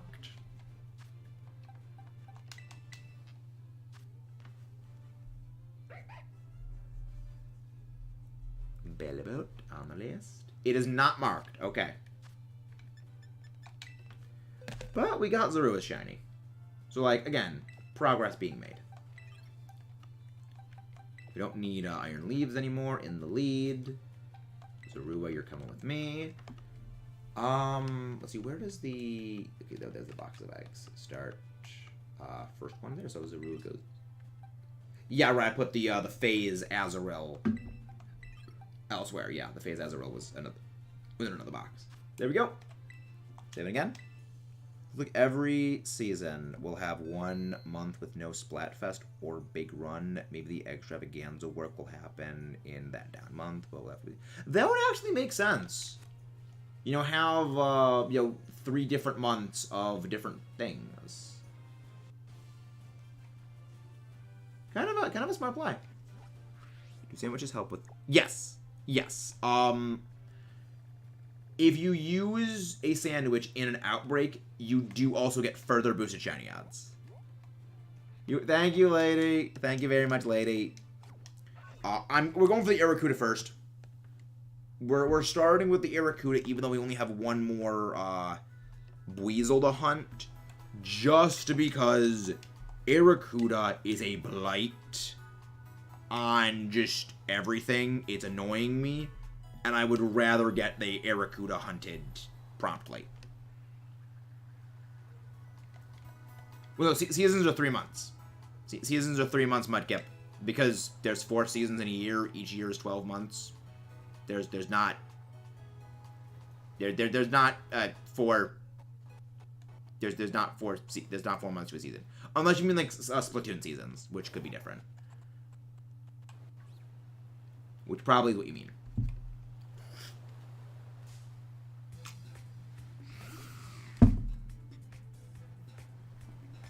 But yeah, it is better to run sandwiches when it comes to outbreaks. I prefer doing it.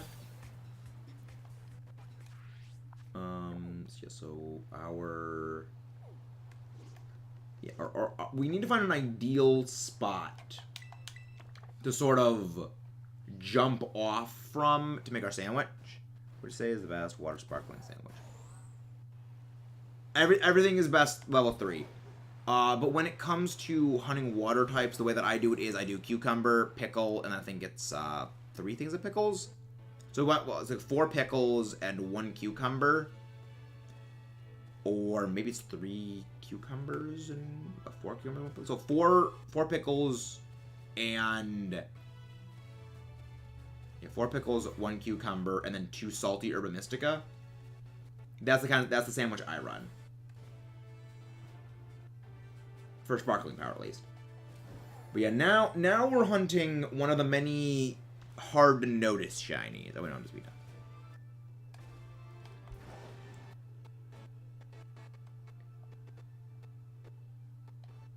Can I set up a sandwich right here? I don't think I'll be able to set up a sandwich here. This doesn't look flat enough. But we can try. Oh, we can set up a sandwich here. Okay, good to know. Okay, that's actually really good. I kind of didn't think we could here. Yeah, let me save again just to make sure.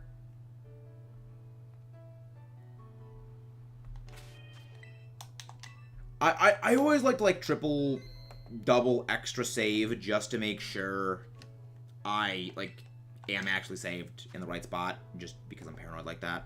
It's a bad habit, I know, but I need to. I like to make sure that I save correctly. Sandwich. Yeah, hunting at night is for this is not going to be as bad as it was for the Zorua. Right. I think it's. I think it actually is.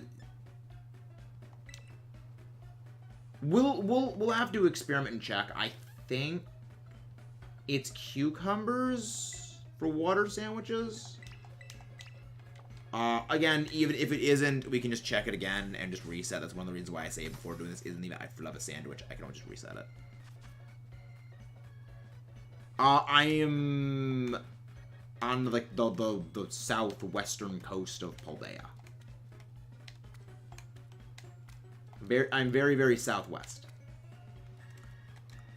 Oh, right, I can't do that because of reasons. There's a lot of freaking cucumbers. This is disgusting. I would never... I mean, I don't like cucumbers or pickles intrinsically. This is something I would never eat. This is a meal. I like sandwiches, but I would never eat this.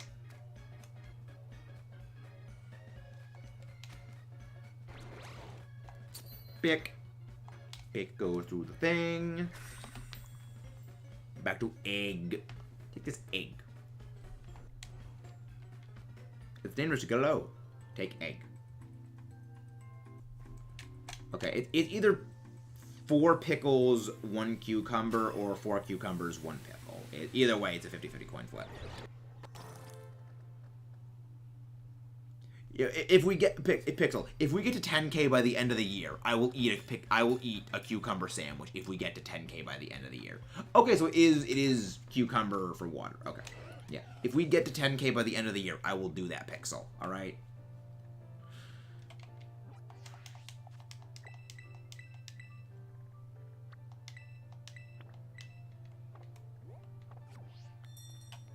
Okay, so I'll just like pin mark. I'll just pin mark right here that this is like the ideal spot for this. There we go. Now we just jump into the water because right around here is the outbreak. Fairly certain, at least.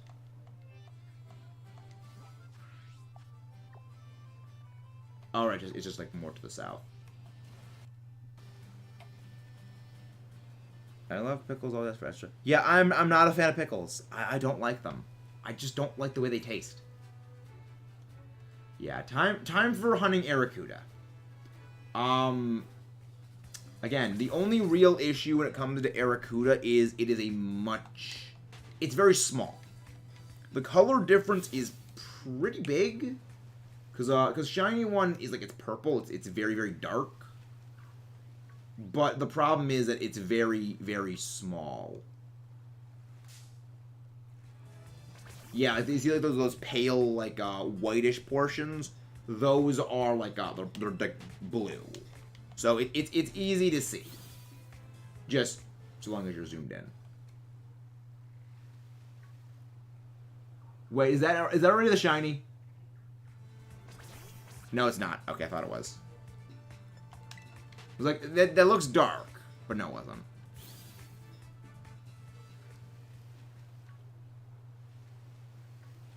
Wait, is that it? Wait, is that shiny? Already the shiny. Alright. Okay. That's one down. That's one down.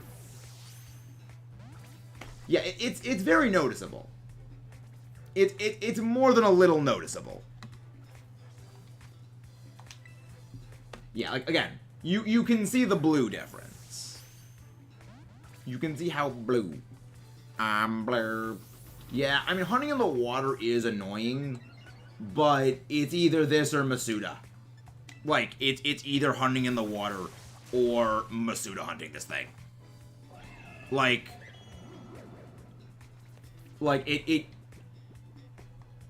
I would honestly rather do this than Masuda hunt. Yeah, it's not a bad, like, it's not a bad shiny. We got the one. We got one. Now we gotta go for another one. Delightful. Arakuda's eyesight is poor. Yeah, Arakuda's eyesight isn't the only thing that's poor.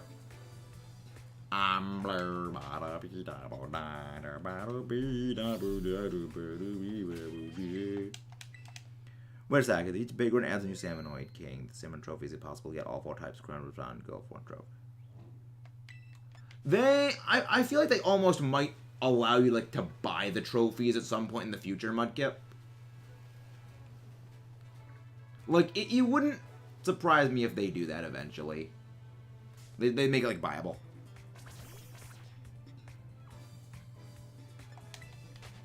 But yeah, like, I do prefer hunting this via Masuda method than I do prefer hunting, I prefer this to hunting Masuda method. Because, like, I like Masuda method. But with the increased number of, like, the Terra raid bosses we're getting, and the sort of, like, backlog piling up of Masuda hunts for them, it will not be time effective to hunt, like, even some of these as Masuda huntables. At least, like, given, like, the current stuff. Yeah, there's a little bit of an issue.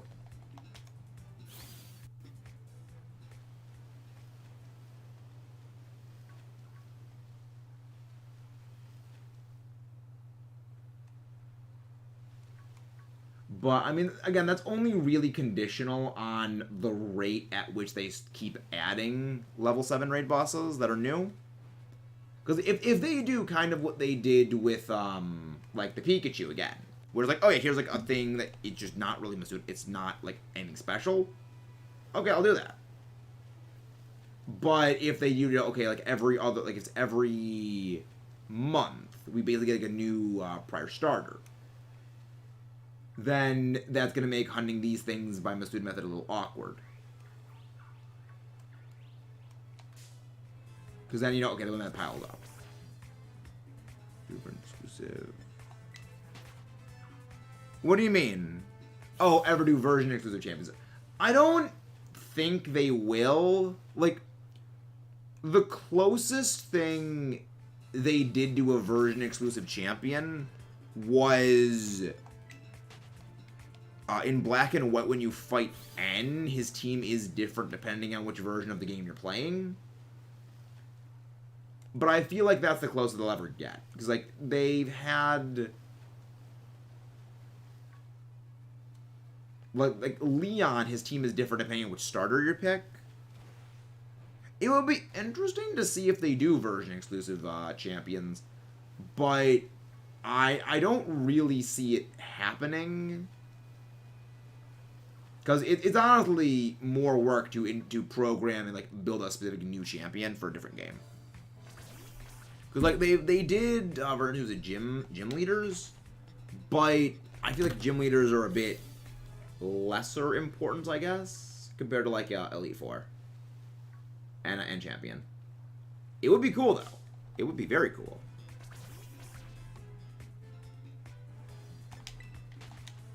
But yeah, you can't really count, like, N, because, like, N technically, like, isn't the champion.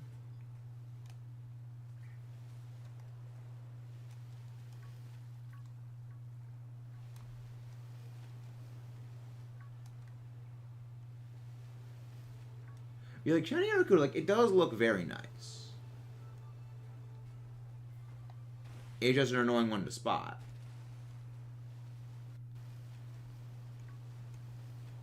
Now we swim away, let it respawn. On a biscuit, only 2 options for calorie target. Ah. Oh, yeah, a cat then, I see. Interesting. Interesting. Alright, let's get back to the hunt for the Arakuda. Honestly, I mean, the other fun thing is if I had a Barraskewda from Dynamax Adventures, I could have gotten that this way, then it would be easier. But I never get, I never catch a Barraskewda in Dynamax Adventures because it's so weak in Dynamax Adventures. In competitive, Barraskewda is very strong. And it's why I'm kind of worried about Humberto's team in the EBL, because he has a Barraskewda on it. But when it comes to, like, Dynamax Adventures, man, Barraskewda's moveset in Dynamax Adventures is garbage. Like, Aqua Jet, Assurance, and, like, Scale Shot. On a glass can, like, it does, like, no damage. It's painful. Honestly, probably the best use of something like a Barraskewda in Dynamax Adventures is using Aqua Jet to, like, trip something like Storm Drain. Or to, I mean, like Assurance, like, Assurance would still, like, hit better. Okay, I guess every in-game a day refreshes TMs.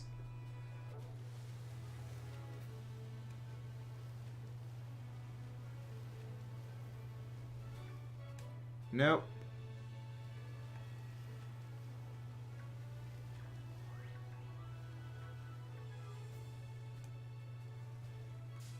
Nope, none of those are shiny. But how's everyone doing today? I hope everyone is doing pretty good. I'm doing well. We got several shinies today. So we got one of the Arcuda. You're not shiny, are you? No, you're not. No, you're not. So we got a shiny Arcuda. We get this. We're gonna go over. We get the final one. We're gonna go over Hunt the Buizel.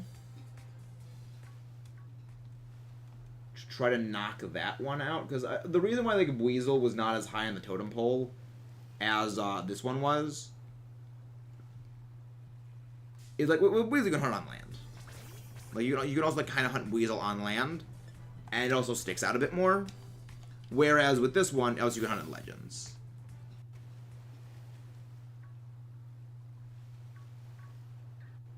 Whereas with this, you can't hunt in Legends. And it's a lot harder to notice. As well as you can't hunt on land.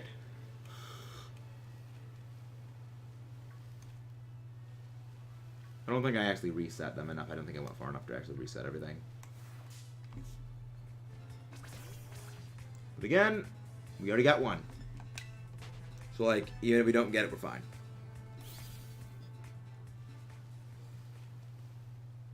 I would not mind, like, a phase on, like, Finizen or something, though.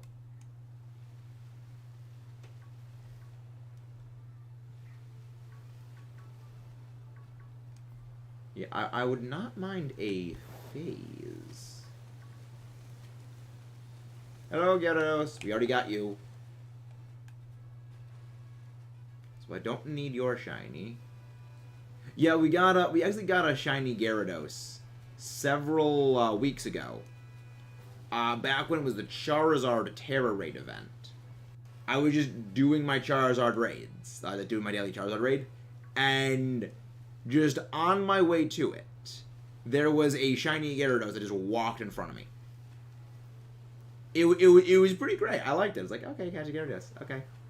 Nice.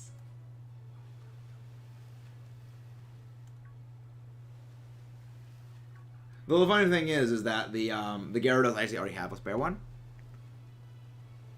So, like, that's probably going to get traded away now that I think all things considered.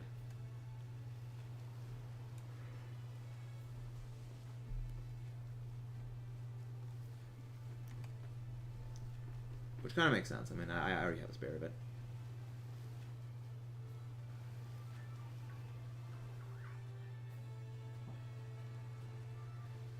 Hello, Gyarados. Oh yeah, we could actually get Weasel over here. I don't think we're gonna find a kind of Weasel though over here. It'd be funny if we do. I just don't think we will.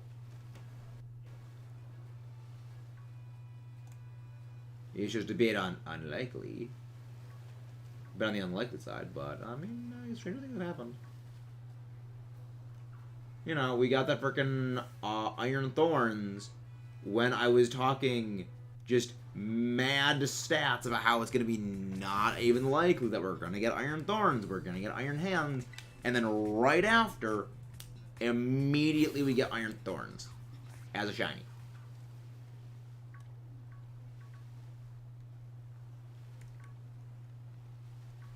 Like, it wasn't even like, okay, 5 minutes later, it was like immediately after I said that, we found the shiny Iron Thorns. Highly recommend you guys go check that stream out.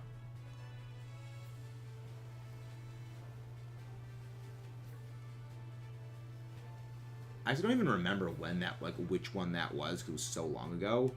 Because that was relatively close to, like, the release of the game. We hunted that one.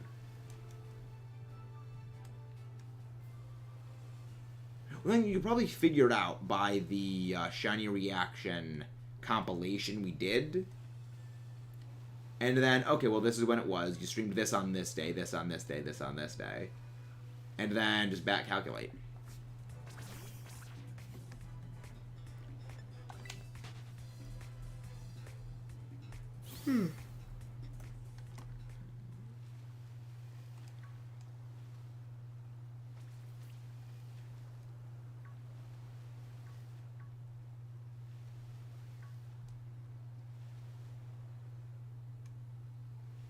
Nope.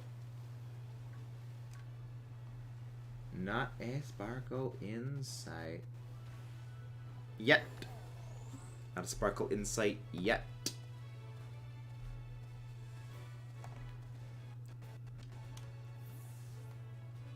I don't think you can set up a picnic here.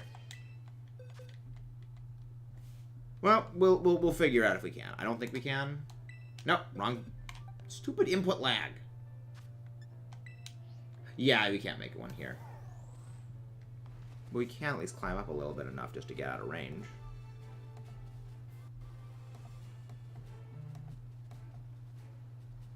Go. There we go. They haven't done many sandwiches. It's yellow form shiny. You want the red form shiny. Yeah, I think it might even just be best if you're hunting for Tatsugiri to like figure out the Tatsugiri form breeding mechanics, and then if you can try to breed the form you want. Because otherwise, other than that, like it's a fairly small Pokemon, and it's kind of easy to miss. So I would recommend if you want a specific form shiny, it might be best to just go for the Masuda method, if Masuda is possible. I don't know how the breeding mechanics work, but generally when a Pokemon has multiple forms, if you breed one form, you will only get eggs of that form.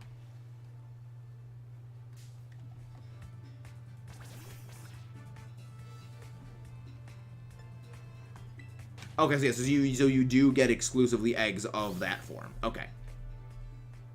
I like how when it comes to like referring to the forms of Tatsugiri, we don't use the actual names like Droopy, Stretchy, and Curly form. We just use the form that turns pink.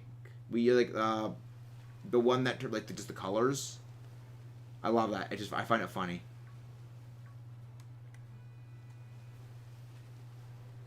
It's Stretchy, Droopy, and Curly, but it's just easier and more identifiable to say, yeah, it's this color form. Because, like, it's just more immediately identifiable.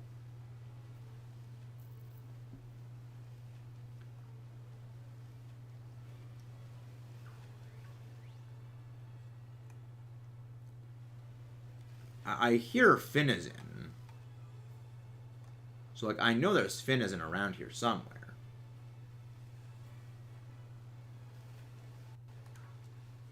Wait. You're not shiny, are you? You know you're not. You're not blue enough. You're not blue enough.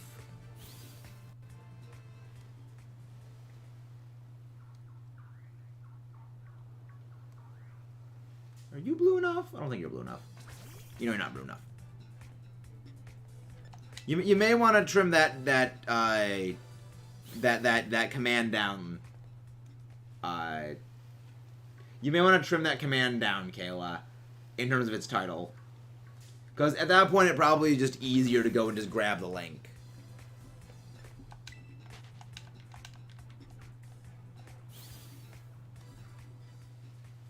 Like, just, like, command pasta or something.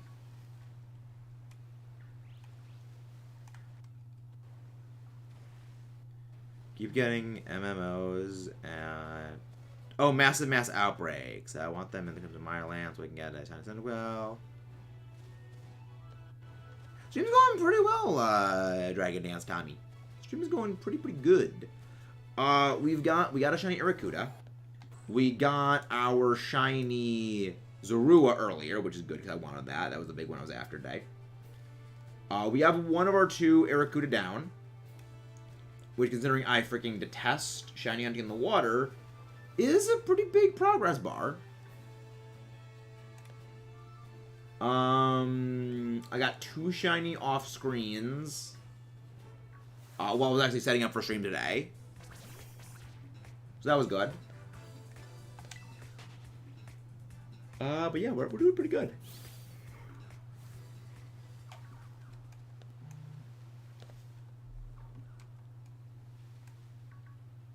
It's just, we're doing a little bit of, fish hunting.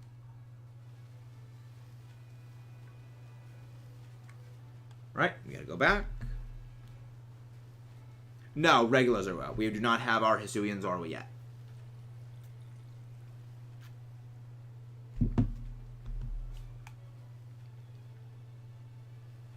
Yeah, we will, we'll be doing Hisuian Zorua when we are doing Hisuian Zorua.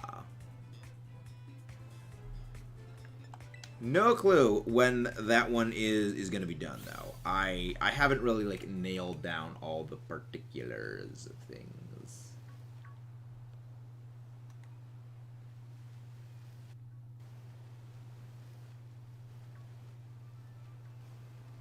Come on, give me my sparkly fish.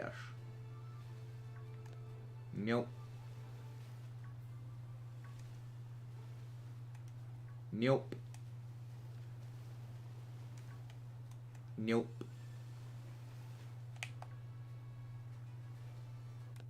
Nope. Yeah, that's kind of the awkward thing about using the zoomed out mode. Is it the zoomed out mode lets me see more of, like, the area to identify, you know, potentially where the fish are. The issue only is I have to zoom in then. So slightly problematic.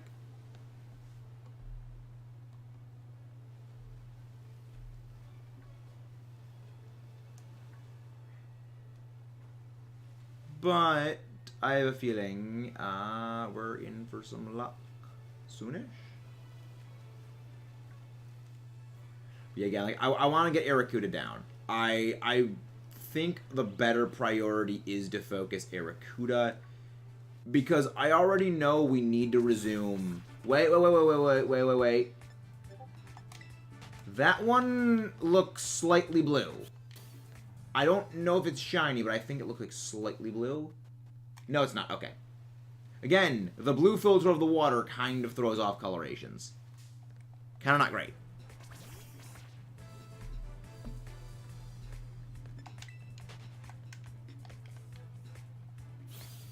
Oh, nice. Alpha Hisuian Decidueye. Fun.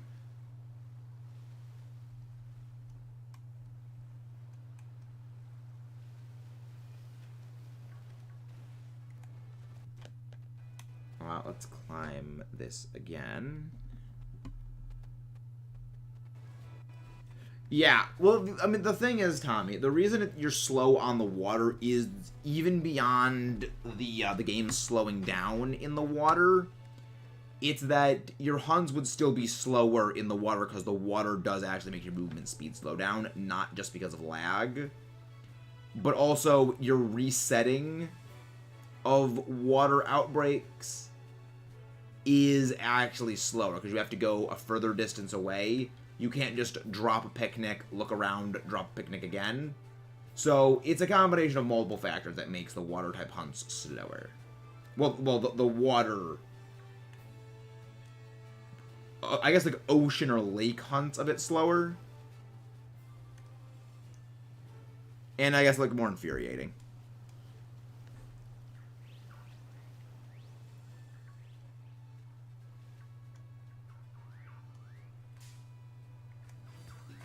But yeah, I mean, I'm kind of okay with it. It's better, like, the game doesn't crash and, like, doesn't, like, struggle when it comes to it.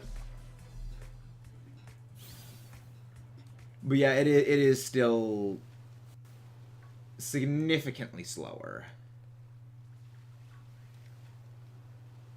Yeah, because the thing is, like, you can't really say, you know, it would be better if they increase the spawn density when hunting on water, because that would also just cause further slowdown and further lag problems.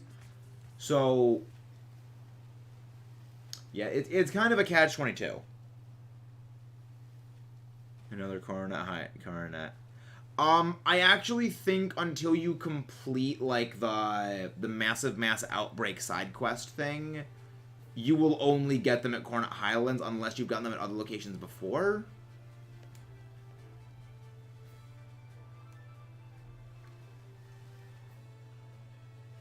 Because, like, I know that, like, there's, like, a side quest for massive mass outbreaks. And if you haven't finished that, you will only ever get outbreaks at, like, one specific location. But I feel like you might have probably already finished it. Okay. Maybe until you, like, I don't know then. Like, again, I don't know much about Legends. I really haven't played it that much. So I can't really help resolve this issue.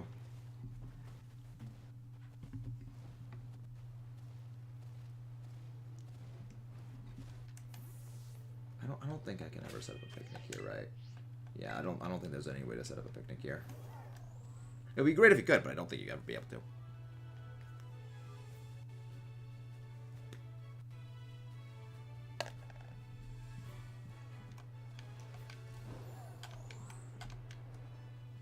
And splash down.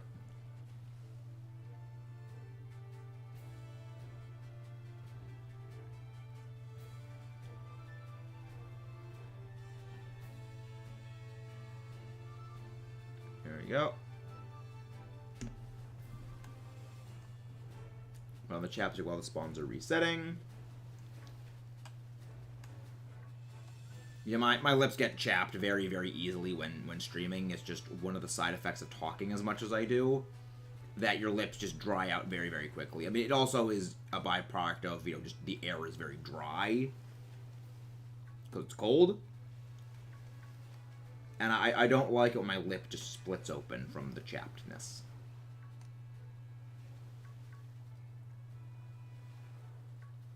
I don't think you're shiny, but let's sure. Yeah, I don't think any of those were shiny.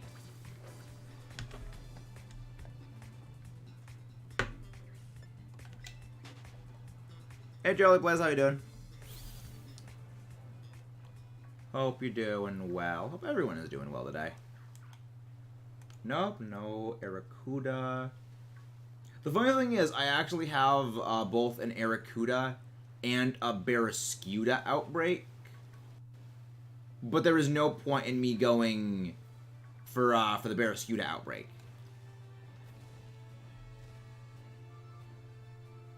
Oh, nice! The Burrito Basilisk. Very nice.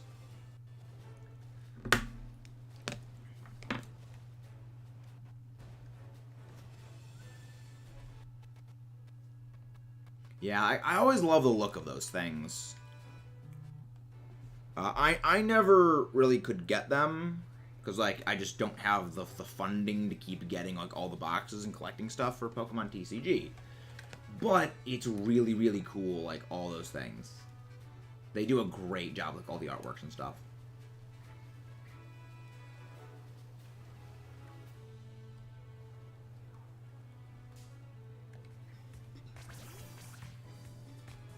Outbreak at least is one in the Crimson Mine. Oh, very nice. Okay, at least you're getting some progress. You're getting progress in your outbreaks. Yeah, even if we need to end up doing a single Masuda hunt for Aracuda, I don't think that's quite terrible. And, you know, again, we still have to do Dynamax Adventures in Sword and Shield for Ho-Oh. We might end up phasing during it. So, kind of probably keep that in mind.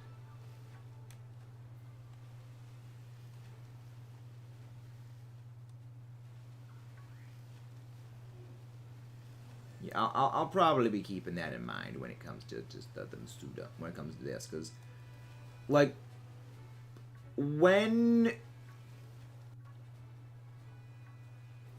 You're not shiny. Yeah, when it comes to...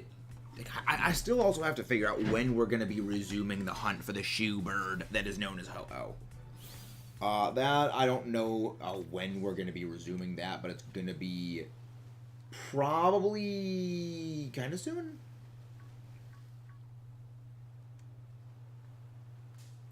Yeah, it's been a while. Because the only one with Marina, which actually makes Marina work. Really interesting. I did not know that. Again, I don't know, like, anything about TCG stuff, but that's fascinating.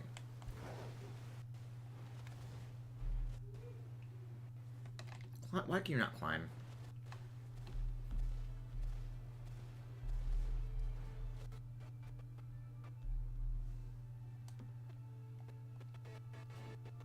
That should be far enough away. I like the backwards leaping. It does amuse me very well. Is the sandwich done? Okay, we got 1 minute and 10 seconds left on the sandwich. Can you redeem yourself, sandwich, by giving us a shiny towards the end? I don't know, but let's check. I don't think we can get it, though. There's still a couple of them, so we might have a shot. Not seeing it, not seeing it, not seeing it, not seeing it. And... no. Okay. Yeah, I mean, I had a feeling it was going to be a long shot. Yeah, we already got one shiny, and we have been, like, fairly successful lucky today. So, you know, getting as many shinies is kind of a big thing.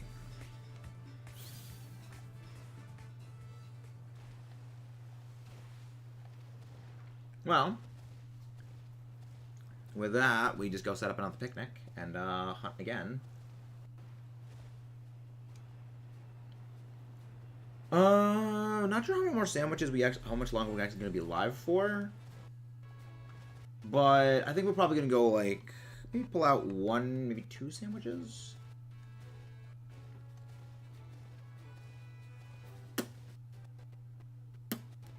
I think we're going to do 1 more sandwich. Yeah, I think we'll do 1 more sandwich today.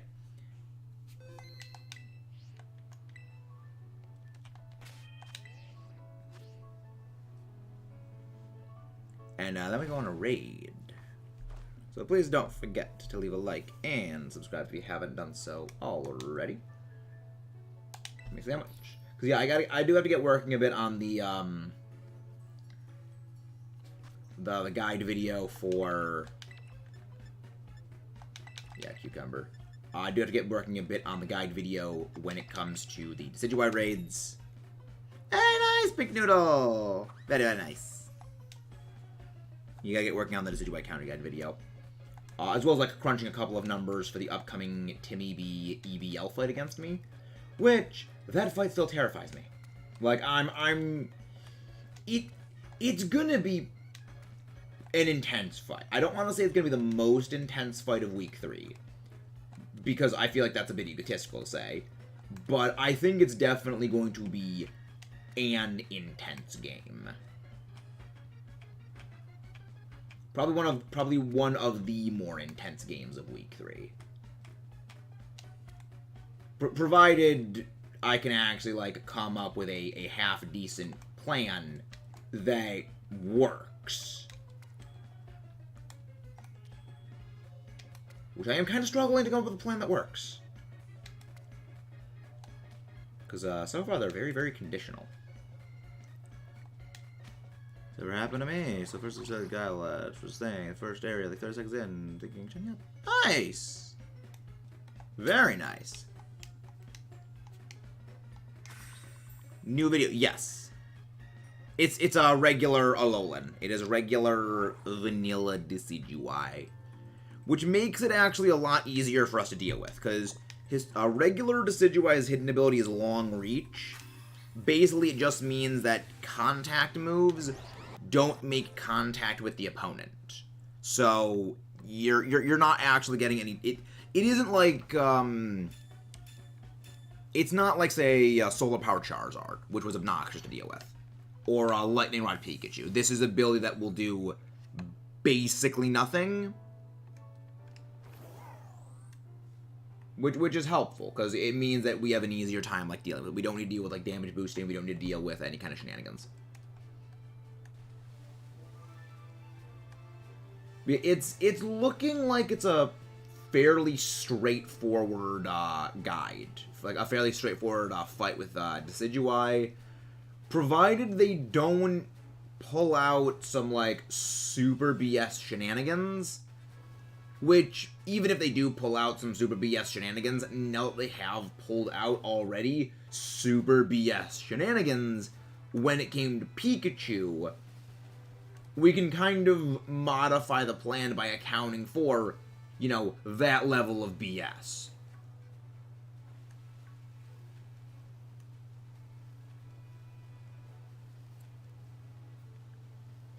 Probably the first Lechonk you fight is probably the world record for the shiny. Because I actually don't know if that Lechonk is shiny locked or not. But I'd presume it actually isn't shiny locked because you can catch it.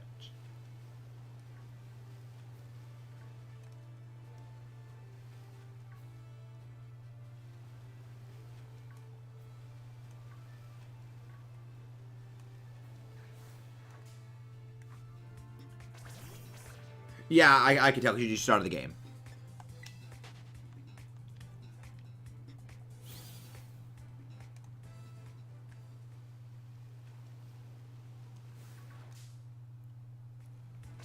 No Erakuta yet. Erakuda. I like how Shelder, like, it moves backwards. I like that. Just whoosh, whoosh, whoosh, whoosh, whoosh, whoosh, whoosh. Very amusing. I think it can be. I don't know if it can be. But, I mean, the first thing that is after the... If it's not the Lechonk, then it's... The record is going to be the thing that immediately spawns in right after it, if anything does, is going to be what the record is. Because it's a thing that's basically measured in, like, frames. And if you basically need to walk any distance to see it, chances are it's not going to be a world record time. Because if you immediately get out of the fight and then you see a shiny, that is probably the world record. Like, it has to be immediate. Probably to be, like, world record, like, level contending.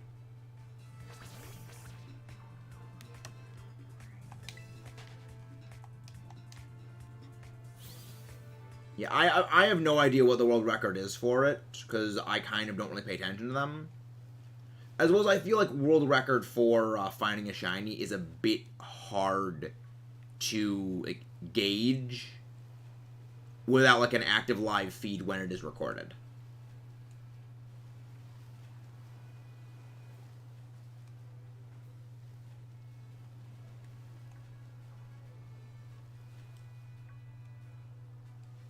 Nope. Nope. Nope. No shiny.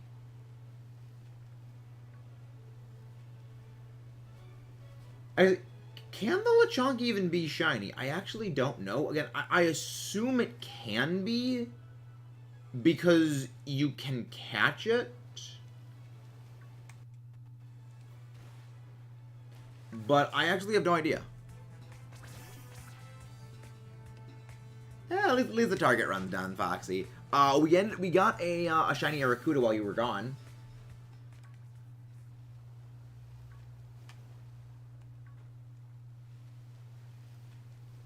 So we got one of our 2 necessary annoying fishes.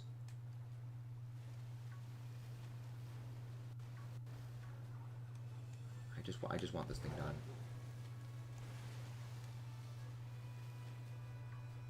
Yeah, I feel like this is gonna become a gradual hunt. Like anytime that I have an Aracuda outbreak, we're not gonna like hardline do the Aracuda every single time.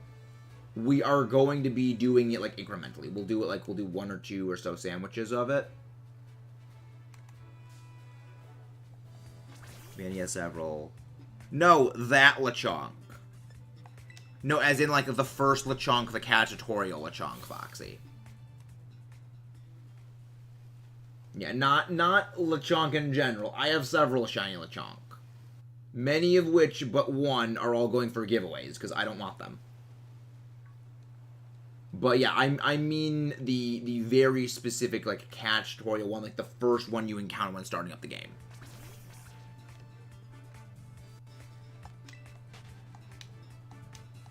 Yeah, trust me, I also have several of them.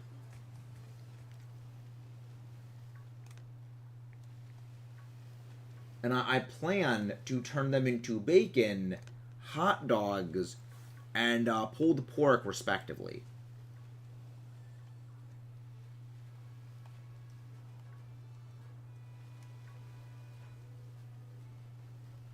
I did, lady. You weren't here for the specificity we said prior.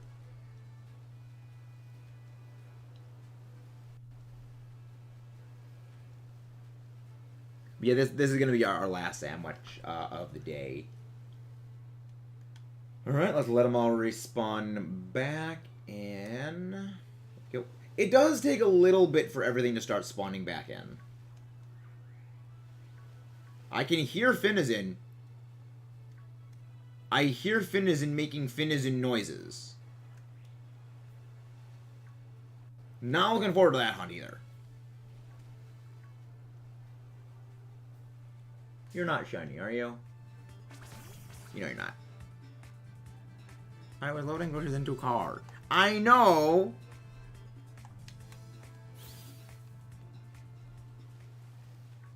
I know you were grocery doing things.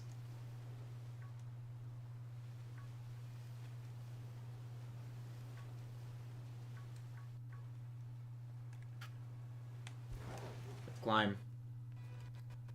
Yeah, Finizen, you're gonna be a hunt eventually. That's not gonna be fun. It's not gonna be a fun hunt. I'm not a big fan of Finizen and Palafin. What are your guys' thoughts on it? Do you like Palafin? Do you dislike it? Are you just generalized indifference to it? I don't really care for it. A large part of that is I just don't like its evolution method. But I'm curious.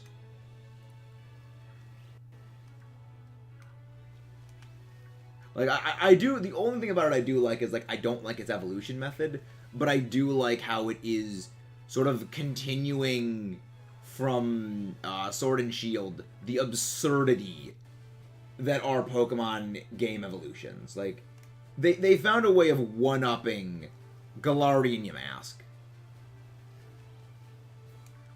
Which I honestly did not think was going to be possible. Yeah, but Pixel, that's also luck. We went over 10 sandwiches. So we went 10 sandwiches without seeing a shiny Carcadet. It's all about RNG. You can get like 1,000,000 of a shiny on a single sandwich, but you can also get absolutely nothing. It's just how the game wants to RNG.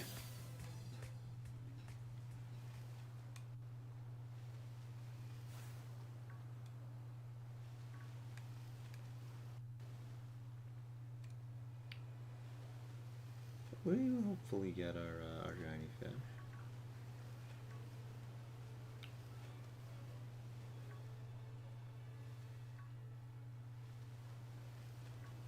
Yeah, I do. I definitely agree with people on like yes, having the sparkles, like the sound effect and like the sparkles was very good for like Legends. It's kind of a shame though that people like ruined that ability to have that in the future games because they exploited the hell out of it.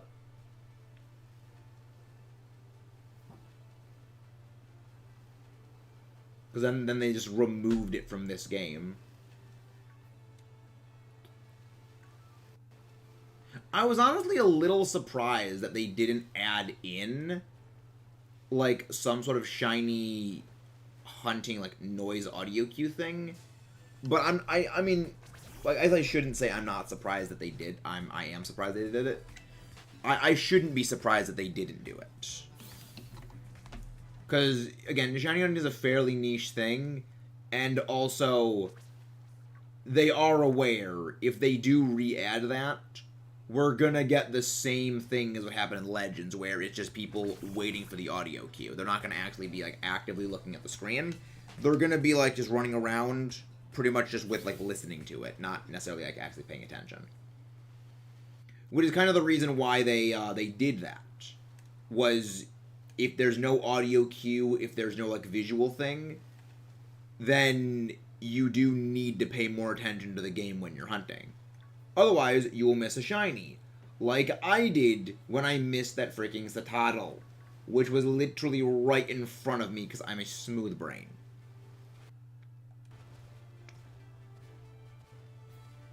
Yeah, I think in order of extremeness for things being removed, nerfing the gliding was not the right thing to do. I think that was a bit too extreme. I think nerfing the audio cue was a bit extreme, but I definitely see why they removed like the sparkle, aura around the Pokemon that are shiny. That I definitely think maybe that was a good thing to get rid of, just because again, you could just fly around and look straight down and not really need to pay attention to the game all that much. Because like the sparkle thing just did stand out pretty heavily.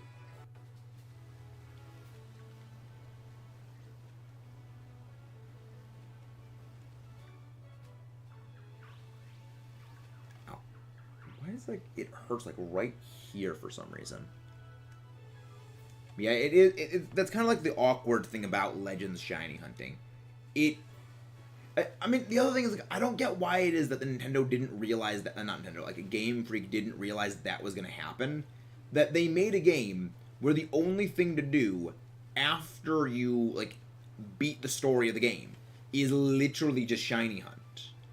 Because at the very least, with something like, say, Scarlet Violet or Sword and Shield, they don't have, like, these massive super post games. But they do have, like, competitive battling. And then like other things to do that aren't the shiny hunting. And when it comes to Legends, like Legends is literally like shiny hunt the simulator.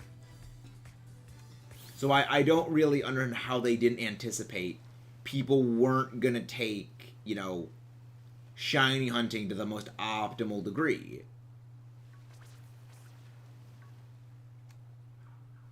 I mean, the only thing I guess like why they did it is that they didn't want to have all those things in the game. So they crammed them into one game to show them like how big of an issue it would be for shiny hunters, with how easy it would be to identify them, and then take them away. Which again, one of the reasons I say that it was a tech demo.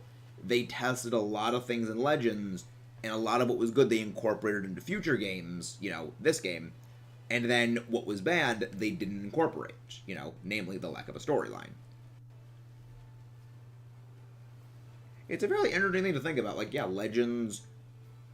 I mean, tech demo isn't like the best phrasing for it, but it was kind of like essentially like a prototype. It was a, we'll see how the audience reacts to this, and then we will include like more or less of these features in the new game. And yes, this game was being worked on in tandem with Legends, where obviously they were working on these games at the same time. You couldn't just make Legends and then immediately after build this entire game. But they could have definitely reworked a lot of things more towards the release of the game, like to fine-tune, polish things up. And like, okay, so we know about, you know, these things and what people like, these things people don't like. We'll focus on these, like, with the final stage of the game dev.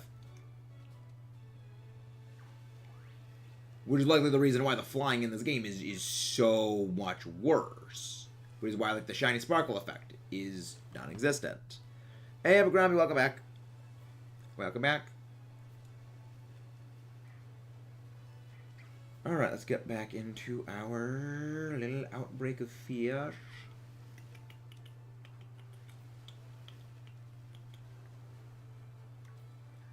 I'm not seeing my blue fishy. I want my blue fishy.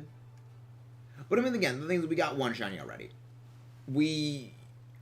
On future outbreak days, we will not need to go for 2 of them. For a second, I thought that one was shiny, but that was just the way the light was doing the lens flare, which really made me sad.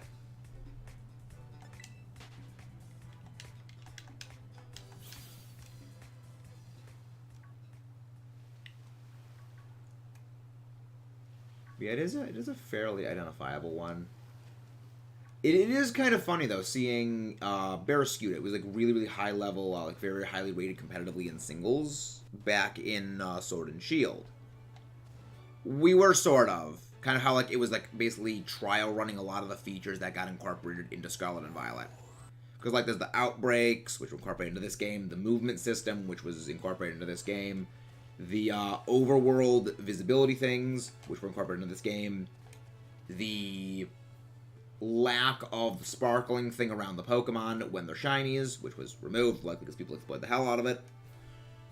The open-ended, because Legends is not an open-world game.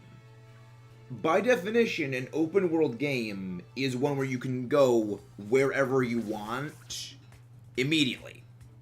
You know, in this game, you can go from the starting town all the way to, like, Ortega's Team Starbase, with no movement modifiers, with absolutely nothing. You can make a beeline straight there. But in Legends, you need to go through all of, like, the different areas in order to get things. Within the individual areas, you can go wherever you want, but you cannot make any progress beyond what you are specifically allowed to be. The way you can go about doing things is open-ended to you, but that is still open-ended, not an open-world game. Yet the catching mechanic was pretty good. I did like that. You know, you easily, quickly catch things. But the only like issue that I foresee with that being incorporated here was with the Let's Go system, you can't have that. Because you need the buttons. I mean, I'm already not a fan of the removal of the shoulder buttons qualifying for the A button. So I love that. I love that the shoulder buttons work for the A buttons. I love that. Because it means that I could just play one-handed like this. Like, I can play Sword and Shield doing this. I'm perfectly fine with that. Because, like, I edit. I script. I do a lot of other things with my other hand for the channel. But now with this one, like, I can't move around to do things and do things like, again, editing and scripting. I need to use, like, voice typing for, like, scripting and stuff, and I hate using voice typing. Because when you use, like, voice typing on something like Google Documents, and you use a lot of Pokemon names, Google Docs gets them wrong. And you need to go back and manually make pages of corrections, which takes a while. But yeah, it is fairly interesting seeing how I guess the best phrasing, like, Legends trial ran a lot of features that were in this game, because, you know, if you look at Legends, you strip away the hype, you strip away the nostalgia and, like, the new Twice syndrome that Legends had when it was first released, and, like, the wanting a new style of game, and you look at how the game plays and the similarities to how it plays relative to this game and what was taken from this game and from that game incorporated into this one, it plays like a heavily stripped down version of this game. You know, like almost like a bare bones version of Scarlet and Violet, which I don't quite think is accidental. You know, I feel that they used a lot of what was built in Legends as a scaffolding to graft on a bigger game. You know, okay, Legends is, you know, its own thing, and then we take Legends and then we build it out. Or, like, they have, like, okay, we have a full-scale game, but we release a smaller version of it, and then it's new, so that the smallness people aren't going to really remember as much. Because, yeah, a lot of the time when a game is new, is very revolutionary, and, like, breaks the mold of the series, it will often not really have its negative points be sort of, like, remembered as much.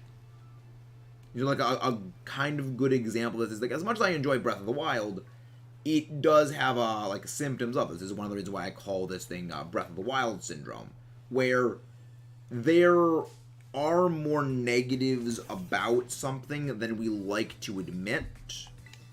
You know, like, yeah, the shrines are pretty cool. Like, they're all, like, individual, unique puzzles for the most part, aside from, like, the fight ones. But they replace actual dungeons. There's no actual mid-bosses in the game. There's no actual dungeons. The Divine Beasts are kind of really, really bad dungeon substitutes. And a lot of that is kind of put aside for, like, it's an open world game, the exploring. No, Let's Go. The thing is, Let's Go didn't really move the series forward in a way that is very different. It is still Kanto again, and it plays very much exactly the way Kanto did. The only real difference is with Let's Go that you just don't actually battle wild Pokemon. Everything else is still the same. But when it comes to a game like Legends, it is a completely new story. It is the first open-ended Pokemon game.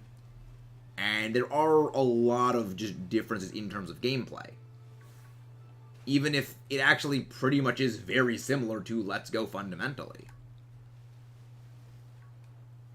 Yeah, I actually had a video, kind of like talking about that a couple of months ago that I actually probably around last year. No, this was no, this was I think probably half a year ago at this point, where I was basically like working on a script for something like that. It was called like the big tagline was like Legends Arceus, or really Let's Go Arceus, because it has a lot more in common with the Let's Go games than it does any like the mainline games, because it's a game that's really the major focus is, you know, shiny hunting and just catching Pokemon in a lot less of a capacity than, you know, the other games where there's like actual battling. The illusion is good. We'll be able to tell if shiny sparkles were in this game. Wait, what shiny? What Pokemon you looking for, Pixel?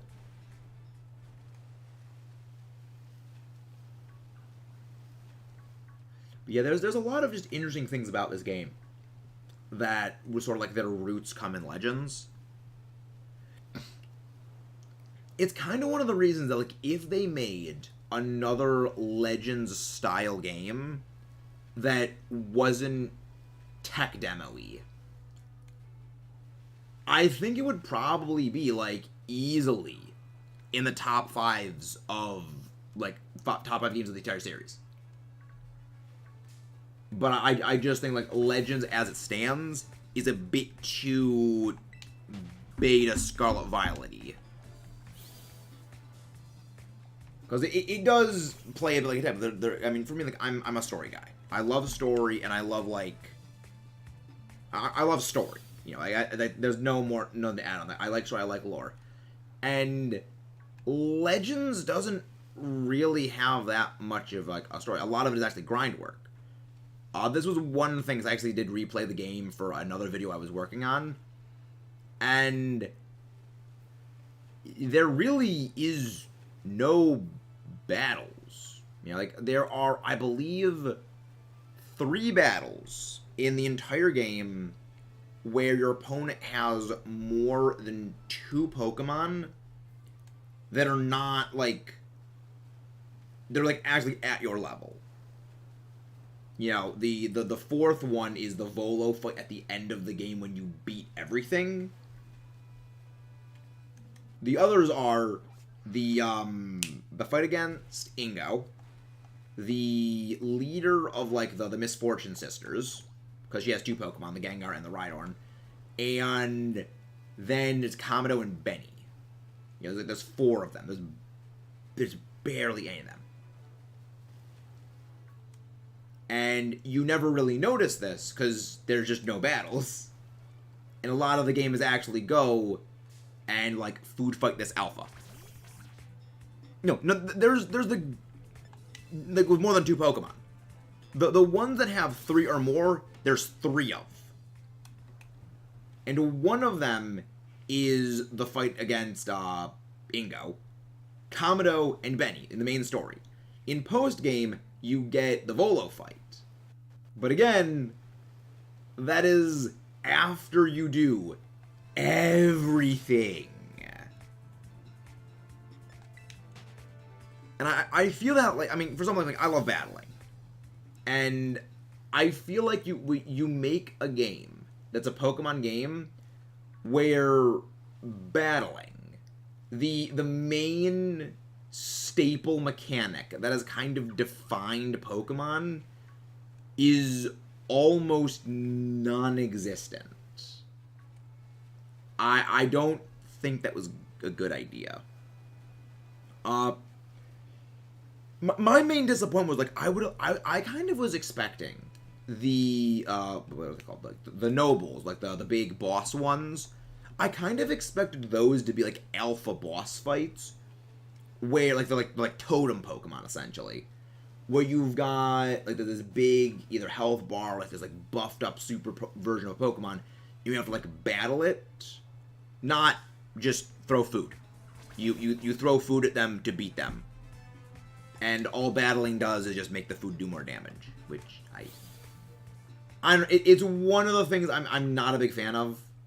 I think that was a big mistake. Was like you remove the battling thing.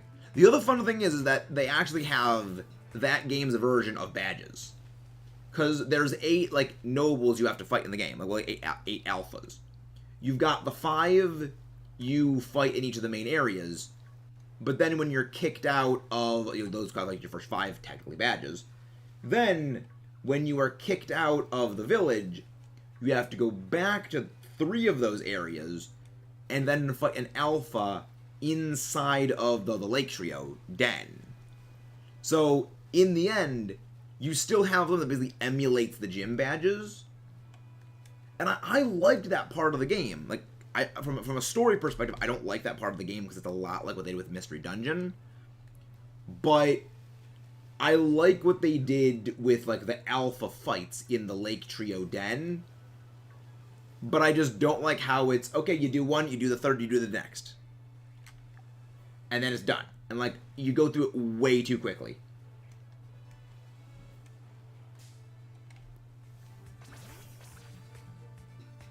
Be like, I feel if they had like more actual like a dedicated alpha boss fights, the game would have been like, I mean, again, for me, like I like battling. You know, I like battling, I like shiny hunting, but I also like to shiny hunt so I can use my shinies in my battles. And a game that is like kind of just shiny hunt simulator, the Safari Zone, not as fond of. But I understand why people do like Legends. It's just not my cup of tea.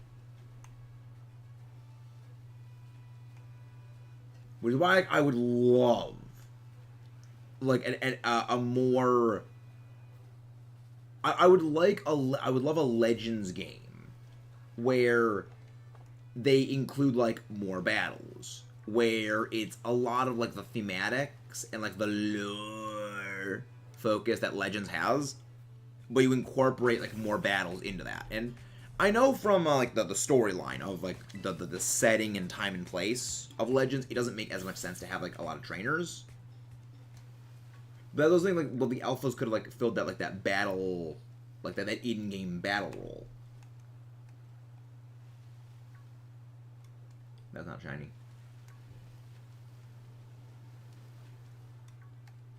But yeah, I do understand why people do enjoy the game. They like something that is different.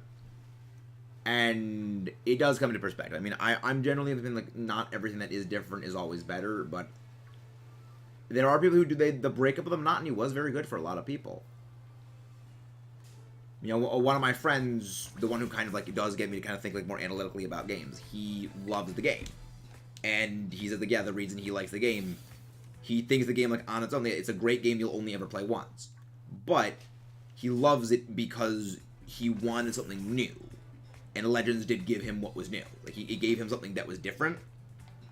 At the time, he needed something that was different. Which is a large part of why I call it Breath of the Wild syndrome.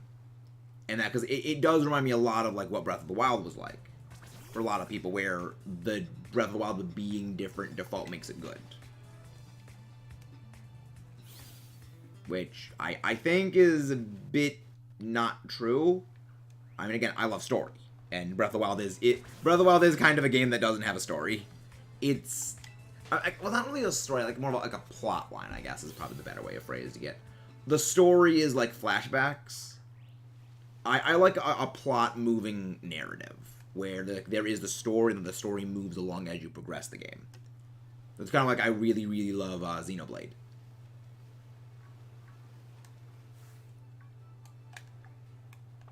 Okay, sandwich is off. I'm not seeing a shiny. Hey, Jays. You kind of came in right ahead at the end of the stream, Jays. Again, guys, please don't forget to leave a like and subscribe for more. The freaking Aracuda is inside of the Miraidon. That was weird. I'm doing okay.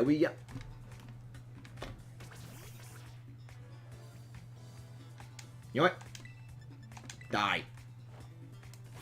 We're not going to be able to get away from this. He's going to immediately lock us into battling again. You're gone.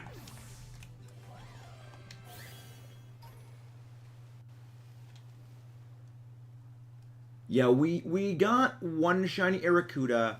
We got our last shiny Zorua, which was good. And off stream, when I was preparing, we got a shiny Azurill. Azurill.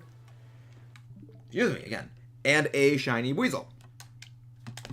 So, with that done and dusted, I can stop the replay buffer.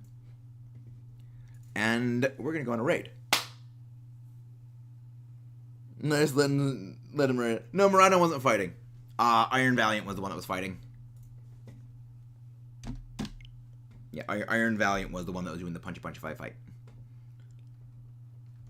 Control room.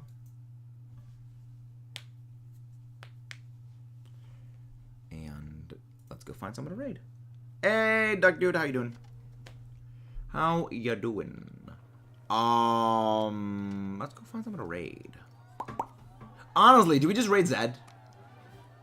Because, like, Zed is hunting Hisuian Zoroark.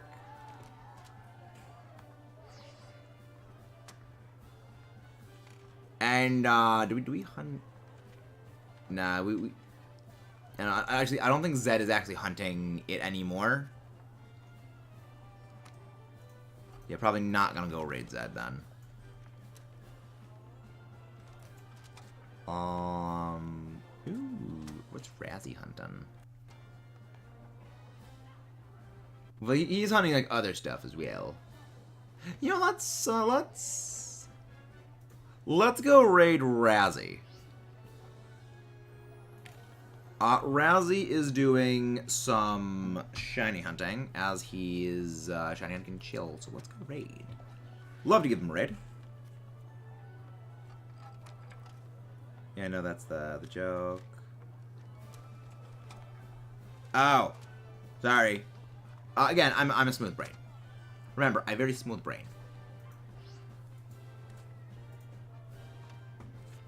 Come on, chat load. There we go. Raid. I will see you guys next time, let's rock and roll up. I need to go working on the Decidueye video, because that's going to be a good counter guide to go for. And yeah, the Decidueye raids start this Thursday. So I will try to get the Decidueye counter video out soon. See you guys next time. Peace. Bye, Tommy. Have a good day. Thank you very much.